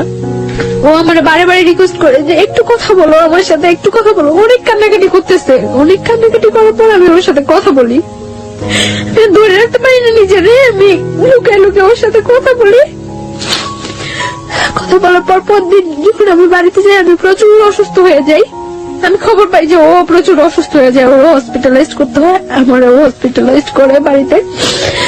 আমি একবার মেন্টালি সিক হয়ে যাই, পাগলের মতো হয়ে যাই। তো ইমিডিয়েট আমার হসপিটালাইজ করে আইসিইউতে নিয়ে যায়। আইসিইউতে যখন নিয়ে যায় তখন আমার বাবা বলতেছে যে মা তোর কাছে আমার অনুরোধ, তুই ওই ছেলের কথা আর চিন্তা করিস না। আমি পারি না, বারবার ওর কথা আমার মনে হয়, তখন আমার মনে হইতেছে আইসিইউতেও আমি মনে হয় সামনে ওরে দেখতেছি। যখন ওর সাথে আমার আবার ও আমার সাথে যোগাযোগ করে, পরে ওর সাথে আমার আবার কন্টিনিউ কথা হইতে থাকে। তো কিছুদিন পরে তো আমি করতে পারি যে আমি প্রেগনেন্ট। তখন আমি ওরা বলি 7 দিনের মাথায় আমার দুলাভাই নিয়ে আমি আবার ঢাকা আসি। মানে আমি খুব অসুস্থ হয়ে যাই, আমার ঢাকা শিফট করতে বলে। তো আমার দুলাভাই আমার নিয়ে ঢাকা আসে, ওরা আমি ফোন দিয়ে এটা বলি, ওর সাথে মিট করতে যায়। আমার দুলাভাইয়ের কাছ থেকে বললে আমার নিয়ে এসে আমার সাথে সারাদিন ঘোরে। ওই দিন আমার নিয়ে কুমিল্লা যায়, তো আমরা ওইখানে থাকি, ওইখানে রাত্রে থাকি। ও বলে যে কিসের ডিভোর্স হয়েছে, এটা তো ডিভোর্সই হয়নি। ও আমারে বলে যে এটা ডিভোর্স হয়নি, ও স্বীকার করে না এটা ডিভোর্স হয়েছে, আমিও মানি না এটা ডিভোর্স হয়েছে। আমরা দুইজনের মেলা, আমি ওরা হলুদ দেই, ও আমার হলুদ দেয়, এবং আমরা ওই দিন বাসর ঘরটা সাজাই সুন্দর করে রুমের মধ্যেই দুইজনে মিলেই ওইখানে আমরা করি। তারপর পরদিন আমি চলে আসি, চলে আসার পরে আমার ডাক্তারটাকে দেখে বাড়িতে নিয়ে যায়। তখন আমার মানে যাওয়ার সময় আমার দুলাভাইয়ের সাথে কথা বলে। আমার মনে আছে ও ওই দিন কি পরিমাণ কান্না করে, আমার দুলাভাইয়ের কাছে হাত জোর করে রিকোয়েস্ট করে যে যাতে আমার কোনো কিছু না করে ও আমার নিয়ে আসবো। অনলি কোরবানির ঈদ পর্যন্ত ও সময় চাই দুলাভাইয়ের কাছে, হাত জোর করে রিকোয়েস্ট করে। পরে আমার দুলাভাই তো কিছুতেই এটা আর করবো না। যখন মানে দেখছি যে আমার ফ্যামিলি থেকে আর কোনো সাপোর্ট নাই ওর ইয়েতে, তখন আমি আরো সিক হয়ে যাই, একেবারে পাগলের মতো হয়ে যাই। বাসায় মেন্টালি এতটা হয়ে যাই যে আমি যে আমার নিজের ক্ষতি করতেছে ওইটাও আমি তখন ফিল করতেছি না। আমি যখন ওর সম্বন্ধে আমি সব সময় ঘরে এক কোণে একটা বদ্ধ ঘরের মধ্যে দরজা বন্ধ করে অন্ধকার ঘরের মধ্যে এক কোণে বসে থাকি, এবং কেউ কিছু বললেই আমি নিজের মাথা নিজের ওয়ালের সাথে করতেছি, হিট করতেছি, নিজের মাথা আমার মাথা ফুলে টুলে যায়। এবং আমি তখন ড্রাগ নেওয়া শুরু করি। আমার ব্যাগে অনেকগুলো প্যাথেটিক নিয়ে যায় আমি যাওয়ার সময়, মানে আমি কিছুতেই ওর ইয়েটা নামাইতে পারতেছি না। তারপর যখন দেখা গেছে যে আমি এরকম সিক হয়ে গেছি, একেবারে মেন্টালি এক কথা পাগল হয়ে গেছি, তখন আমার দুলাভাই বলে যে না, ওর উপর আর কোনো টর্চার করার দরকার নেই, প্রেশার ক্রিয়েট করার দরকার নেই, যেহেতু ওই ছেলেও চাচ্ছে ওর সাথে সম্পর্ক রাখার জন্য। ওই ছেলে যদি না চাইতো তাহলে আমি ওর কোনো সাপোর্ট করতাম না। ছেলে যেহেতু নিজে আমার কাছে হাত জোর করে কাইনাকে এটা অনুরোধ করছে, সো থাকুক, ওর মতো থাকতে দেন। ছেলে তো বলছে কোরবানি ঈদের পরে ওরে নিয়ে যাবো। তো এর মধ্যে তখন তো আমি ওর জানে আমি প্রেগনেন্ট, আমি ওরে বলি প্রেগনেন্ট। আমি আবার ঢাকা আসি ওর সাথে দেখা করার জন্য, আবার ঢাকা আসি, ওর সাথে দেখা হয়, কথা হয়। তো আমি ওই দিন বলি যে আমি আর বাড়িতে যাব না। তো বলে যে যতটা কষ্টই হোক তোমার কোরবানি ঈদ পর্যন্ত ওইখানে থাকতে হবে, ঈদের পরে আমি তোমার নিয়ে আসবো, আমার যাই হোক, যদি আমার ফ্যামিলি থেকে সাপোর্ট না করে আমি তোমার নিয়ে বাইরে থাকবো। তো এই কথা হয় ওর সাথে। তারপর এভাবে চলতে থাকে কোরবানি ঈদ পর্যন্ত। আমি ওর সাথে কন্টিনিউ কথাবার্তা বলি। এর মধ্যে আমার মা মাঝে মাঝে ওর সাথে কথা বলে জিজ্ঞাসা করে যে তুমি কি করবা, কেন তুমি এইভাবে সম্পর্কটা আগে নিতেছো, যা হয়েছে ওইখানেই ফিনিশ করে দিতা। তো বলতেছে না মা, আমার পক্ষে ওরে করা সম্ভব না, আমি ওরে নিয়ে আসবো। তখন আমার মা ওরে বলতেছে তুমি ওরে নিয়ে আসবা, হয়তো দেখা যাচ্ছে 2-4 মাস তুমি ওরে নিয়ে থাকতেছো, তারপরে তোমার ফ্যামিলি কেউ তোমার করলো, তুমি তোমার ফ্যামিলি টানে চলে যাবে আবার, তখন ওর কি হইব। পরে বলছে না, কখনোই এরকম করবো না আমি আর। তো এইভাবে করতে থাকে। কোরবানি ঈদের পরে ও আমাদের বাড়িতে যায়। তখন তো 1 মান্থ ওভার হয়ে গেছে আমি প্রেগনেন্ট। ও আমাদের বাড়িতে যায়। ওরা আমি কেউ জানাই না বাড়িতে এই ব্যাপারটা যে আমি প্রেগনেন্ট। তখন আমার বাড়িতে যাওয়ার পরে যেভাবে একটা গেস্ট আসলে যা করা হয় ঠিক ওর সাথে ওই ব্যাপারটাই খুব সুন্দর ব্যবহার করছে সবাই। সকালবেলা ব্রেকফাস্ট করতে দেওয়া হয়েছে, নাস্তা টাস্তা করতে দেওয়া হয়েছে, তো ওর জন্য পিঠা টিঠা অনেক কিছু করা হয়েছে। তারপরে ওরে মানে আমার দুলাভাই জিজ্ঞাসা করছে যে তুমি কি করতে চাও এখন, আমরা কি নতুন করে তোমাদের বিয়ের অ্যারেঞ্জ করবো, তোমার বাড়িতে জানাবো, তোমার বাসা জানাবো তুমি যে এখানে আসছো, না কি করবো। বলতেছে না কিছু করে না, আমার আর অল্প কটা দিন সময় দেন, আমি ওরে নিয়ে যাবো। ভাইয়া বললো তাহলে তুমি এখানে থাকতে পারবে না, দেখো ওদের তো ভাইও নাই, এই বাসা থাকলে কে কি মিন করে, তাহলে বেটার হয় তুমি চলে যাও, তুমি যখন তোমার সময় হবে তখন তুমি আইসো। পরে সবার মন খারাপ হয়ে যায় যে কি বললো ছেলেটা, এতদিন পর্যন্ত ছেলেটা আমাদেরকে একটা কথা করে রাখছিল, এখন কি বললো। তারপর আমি ওরা জিজ্ঞাসা করি যে তুমি করো, তখন ও আমার বলতেছে যে আমার আর অল্প কটা কিছু দিনের সময় দাও। তারপর ও দুপুরবেলা যখন ও চলে আসে, ভাইয়া ওরে মানে আসার ভাড়াটা পর্যন্ত দিয়ে দেয়। মানে ওর সাথে এরকম ভদ্র আচরণ করছে যে ওর বাসায় যে আমাদের সাথে কি বিহেভটা হয়েছে ওরা কেউ ইয়ে করে নেই, সবাই শুধুমাত্র আমার দিকে তাকায়। তখন কিন্তু আমরা সবাই বলছিল, দেখো তুমি যে ছায়া, এখন যদি তুমি শক্ত হও তাহলে কিন্তু আমরা এখন কিছু করতে পারি। ওরা আটকে রেখে কিন্তু ওর বাড়িতে ফোন দিয়ে আমি বলছি ইম্পসিবল, ও তো বলে আসেনি যে ও আমার বিয়ে করতে আসতেছে। তো আমি ওর সেফলি ওইখান থেকে যেভাবেই হোক সেফলি যতটা ইয়া হয়েছে আমার উপরে হয়েছে, ব্লেম যা হয়েছে আমার উপরে হয়েছে, আমি ওরা সেফলি পাঠিয়ে দিছি। তখন আমি ওরা বলছি যে কি করবা। তো ও আসার পর 2-3 দিন খুব তোর জোর বাসা টাসা দেখতেছে, ও আমার নিয়ে আসবো। তো হঠাৎ করে একদিন বলতেছে যে আমার পক্ষে তো পসিবল না। কি বললা এটা? যেটা একবার ভেঙে গেছে যাইতো তখন আমি পাগল হয়ে যেতাম, যা হয়ে যেতাম, তখন ইয়ে হয়ে যেত, আমার ফ্যামিলি আমার নিয়ে আসছে। এখন তুমি এটা কি বললা? পরে আবার বলতেছে যে না ঠিক আছে। তো এখন তো দিন যাইতেছে, আমার বাসায় জানাজানি হয়ে যায় যদি যে আমি প্রেগনেন্ট, তাহলে তো একটা প্রবলেম। হয়তো আমার বাসায় জানাজানি হয়ে গেলে ওর বিরুদ্ধে যে কোনো একটা অ্যাকশন নিবে, সেটা আমার মনের মধ্যে আরো একটা ভয় কাজ করতেছে। আমি আসলে অনেক বেশি থান্ডার্ড হয়ে গেছিলাম। আমার মনে হচ্ছে আমার লিসনাররা ভাববে যে আমি এখানে নাই। আমি ওর কান্নার শব্দ শুনে আসলে অনেক বেশি থান্ডার্ড হয়ে গেছে। আমার নিজের চোখে পানি চলে এসেছে, আমি আসলে কথা বলতে পারছিলাম না। গল্পের একেবারে শেষ দিকে আমরা চলে এসেছি। আমি কিছু কোশ্চেন আপনাকে করতে চাই। প্রথম প্রশ্নটা হচ্ছে, আপনি কয় মাসের প্রেগনেন্ট এই মুহূর্তে? 4 months। 4 months। মানে what's your decision about your baby? আমি আমার বেবিটা রাখতে চাই বাই অ্যাট এনি কস্ট। যদি আপনার হাজবেন্ড ডিভোর্স দিয়ে দিয়েছে এবং ওটাই যদি বলবৎ থাকে, তাহলেও কি আপনি আপনার বেবিটা রাখতে চান? তাহলে কিভাবে সম্ভব? ওকে। ও আচ্ছা, আর আরেকটা যেটা সেটা হচ্ছে যে আপনার প্রথম হাজবেন্ড আর পরবর্তীতে যোগাযোগ করেনি? না, ওর সাথে পরবর্তীতে ও আর কোনো যোগাযোগ করেনি, কোনো কিছু ইয়ে হয়নি। আর ওর ও সাথে কি ডিভোর্স দিয়ে দিয়েছে? হ্যাঁ, ওর সাথে আমার ফ্যামিলি থেকে Divorce হয়ে- হ্যাঁ, যখন ফার্স্টলি আমার বাড়িতে নিয়ে যায় তখনই ওর সাথে ডিভোর্স হয়ে গেছে। সেট করে ওকে, দিয়েছে। সেকেন্ড হাজবেন্ড যে ছিল তার সাথে এখন বর্তমান কতদিন যাবত আপনার যোগাযোগ হয়নি? এখন এই শুক্রবার থেকে হচ্ছে না, লাস্ট এর মধ্যে আমি যখন আপনাদের কাছে ফোন করছিলাম তার কিছুদিন গ্যাপ ছিল, তারপর আবার আমার কাছ থেকে 1 সপ্তাহ সময় নিছিল। ওর অবস্থা হচ্ছে কখনো ফ্যামিলির কাছ থেকে ও মোটিভেট হচ্ছে, কখনো আপনার কাছ থেকে ও আসলে সিদ্ধান্ত নিতে পারছে না সিদ্ধান্ত নিতে পারতেছে না যে ও আসলে কি করবে। হ্যাঁ, এবং ও এখন খুব প্রচুর অ্যাডিক্টেড হয়ে গেছে, সারা দিন রাত নেশা করে এবং এই অবস্থায় থাকে। আপনি যে বলছেন যে আপনি মাঝখানে ড্রাগ নিচ্ছিলেন, আপনি কি এখনো সেই ড্রাগটা নিচ্ছেন? মানে আমি যখন ঢাকা চলে আসছি তখন থেকে আমি আর ড্রাগ নিচ্ছি না, কারণ আমার এখন ড্রাগ নিলে তো এটা আমার বেবিটার পুরো। আমি এই গল্পটা শোনার পরে আমার কাছে মনে হয়েছে যে আমাদের এই যে নিষ্পাপ দুটো প্রাণ, বা এই যে আজকে ছায়া যে জায়গাটায় দাঁড়িয়ে আছে, সেই ভুলের গুলোর জন্য আসলে কারা দায়ী? প্রথমত তার ফ্যামিলি, এবং দ্বিতীয়ত হচ্ছে যে ছেলেটা বিয়ে করলো তার ফ্যামিলি। লাস্ট আমি আর একটু শেষ করতে চাই। জি প্লিজ। যেদিন আমি ঢাকা আসছি ওই দিন ও আমার ভোরবেলা আনতে গেছে, আনার পর ভোরবেলা আসিনা আমার একটা হোটেলে উঠছে, উঠার পরে 1টা পর্যন্ত আমরা হোটেলে ছিলাম। তো ওর সাথে আমার সাথে হাজবেন্ড ওয়াইফ রিলেশন কন্টিনিউ হচ্ছে, কারণ ও বিলিভ করে না ওর সাথে আমার ডিভোর্স হয়েছে, আমিও বিলিভ করি না। আর তাছাড়া তো আমি তো প্রেগনেন্ট। তারপরে আমার একটা জব দিছি আমি হসপিটালে, ওইখানে বাসা টাসা নিয়ে উঠছি। তো ওইখানে যাতায়াত করে যাচ্ছে আসছে ইয়ে করছে এইভাবে। এখন তো 3 মাস ওভার হয়ে গেছে। তো আমি বললাম যে এইভাবে তো হচ্ছে না, কারণ আমাদের মধ্যে আরেকটা লাইফ আছে, আরেকটা জীবন বাড়তেছে। তো আমি ওর বলি যে এটা তুমি কিভাবে ইয়ে করবা, তো ও করতেছে না। তারপর আমি ওর বোনের ফোন দিয়া জানাইছি, ওর বোন ডাইরেক্টলি বলতেছে যে এটা যে ওর বেবি তার কি প্রুফ আছে। তারপর আমি বলছি যে ওরে জিজ্ঞাসা করার জন্য। আমি জানি না সত্য মিথ্যা কতটুকু, কে সত্য কথা বলতেছে কে মিথ্যা কথা বলতেছে। ওর বোন নাকি ওরে জিজ্ঞাসা করছিল, ও নাকি অস্বীকার করছে যে না এরকম কোনো বেবি টেবি নাই, এগুলি কিছুই আপনি নেই। সেই সত্যটাকে আপনি কিভাবে নেবেন সেটা আপনার একেবারে ব্যক্তিগত ব্যাপার, কিন্তু আমার মনে হচ্ছে কিছু একটা বলা উচিত। সেই বলার জায়গাটা থেকে আমি যেটা বলতে চাই, আপনার যাকে আপনি লাভ করেন, আপনার হাজবেন্ড, আপনার প্রিয় মানুষ, তার প্রতি শ্রদ্ধা রেখে, আপনার ভালোবাসার প্রতি শ্রদ্ধা রেখে আমি যেটা বলতে চাই, সে যে কাজটা করেছে মহা অন্যায় করেছে। প্রথম কথা হচ্ছে এটা কেন করেছে? আপনাকে যখন তার ফ্যামিলির চাপে ডিভোর্সের মতো কাজটাই করলো এবং বললো যেটা ম্যানেজ হয়ে যাবে, সেটা ম্যানেজ করে এত বড় গর্হিত অপরাধ সে যখন করতে পারলো, তখনই কিন্তু আপনার ধারণা নেওয়া উচিত ছিল যে এই ছেলেটাকে দিয়ে আপনি এত বড় রিস্ক লাইফে নিতে পারবেন না। 1, 2 নম্বর হচ্ছে আপনি এখনো তার আশা করে আপনি বেবিটাকে আপনার পেটের মধ্যে বড় করছেন, আপনার শরীরের মধ্যে বড় করছেন।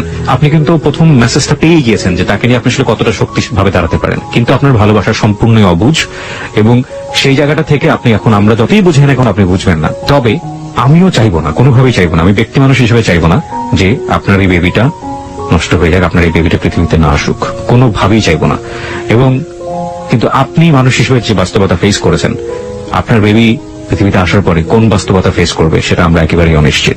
আর লাস্ট আমি সুইসাইড অ্যাটেন্ড করছিলাম, সুইসাইড অ্যাটেন্ড করার পর ও আবার আমার কাছে গেছিল, যে আমার বলতেছিল যে যাই হোক এই বেবিটা নষ্ট করা যাবে না, আর এই বেবিটা ওর পরিচয় বড় হইব। কিন্তু গতকালকে আমার ওর বোনের সাথে কথা হয়েছে, ওর বোনের নাকি ও বলছে যে না ওর কোনো বেবি নাই, ও আমার মতো মেয়েরা নাকি ঘরে নিতে চায় না। অথচ একটা সপ্তাহ আগে গত শুক্রবার, এই শুক্রবার আগে শুক্রবার ও আমার কাছ থেকে যখন যায়, আমার বাসা থেকে যখন যায় তখন ও রিকোয়েস্ট করে যায়। এই শুক্রবার ওর সাথে আমার সাথে ফোনে কথা হয়েছে। ওকে, আপনি আমাকে একটু বলবেন যে ওর ফ্যামিলি কাছে কি ও কি ধরনের বাধা? ওর ফ্যামিলি কি ওকে ত্যায্যপুত্র করে দিতে পারে বা এরকম কিছু কি? আমি জানি না ওর ফ্যামিলি থেকে ওরা কি করবো না করবো, আমি এটা করতে পারি না। তবে আমার মনে হয় না কোনো মা কোনো বোন চায় যে তার ভাইটা বা তার সন্তানটা কষ্টে থাকুক, এটা কেউ চায় না। আমি জানি ও আমার অনেক লাভ করে এবং আমার জন্য ওই যে বললাম না এখন 24 ঘন্টা ও শুধু নেশা করে, 24 ঘন্টা। শুধু এটাই বলতে চাই যে যে ছেলেটা এতটুকু পরিমাণে করে এটা বোঝা উচিত যে সে আমার কতটুকু লাভ করে। আর শুধু সে একটাই, আমার কাছে ওর একটা চিঠি আছে যে ও যাওয়ার আগে রেখে গেছিল আমার বাসায়। চিঠিটা কি আছে আপনার কাছে? Give me that letter. আচ্ছা, আপনার অনুমতি পেলে আমরা চিঠিটা পড়তে পারি, রাইট? ওকে, এই চিঠিটা দিয়ে আমাদের গল্পটা শেষ হবে। আমি চিঠিটা পড়তে চাই। ও লিখেছে হচ্ছে আমাকে, প্রথমটা ছিল আমাকে ভুল বুঝো না, ভালোবাসি। তারপর লিখেছে জান জানো আমার সারাটা জীবন কান্না করে কাটাতে হবে। আমি জানি যা করছি সব ভুল, কিন্তু আমি কি করব? মা বোন পাড়া প্রতিবেশী একদিকে, তুমি একদিকে, কি করব জানি না। আমার কপালে হয়তো লেখা ছিল সারা জীবন তুমি আমার থাকবে, কিন্তু সেটা আর হলো না। আল্লাহ যা করে ভালোর জন্য করে, ভালো থাকবা, ঠিক মতো চলাফেরা করবা, নিজের যত্ন নিবা। আর আমি নেশা করতে করতে হয়তো কোনো রাস্তা বা মেডিকেলে থাকবো, মৃত বা জীবিত। এটাই আমার জীবন। চোখের পানি আটকাতে পারিনি, তাই তোমার খাতাটা নষ্ট হলো। হ্যাঁ, এবং সেটা ঠিকই আছে। ও যেটা বলেছে যে খাতার এক পাশটা অনেক ভিজে গিয়েছে। খাতা মানে হচ্ছে আসলে যে পেজটাতে লিখেছে সেটা অনেকটা ভেজা, এবং ভেজার কারণে কলমের কালিগুলো নষ্ট। চলে গেলাম, ভালো থেকো, আই লাভ ইউ। আচ্ছা, আরো অনেক অনেক কথা লিখেছিল, লাভ ইউ টু। আচ্ছা, অনেক অনেক অনেক, কোনো ভুল করলে ক্ষমা করো। তোমার ভালোবাসা সেটা সারা জীবনও ভোলার মতো না। 1 জীবন, 2 জীবন, 3 জীবন, শত শত জীবন পেলেও ভুল বোঝো না। শুধু তোমাকে চাই, তোমাকে চাই। আই লাভ ইউ চান, সোনা পাখি।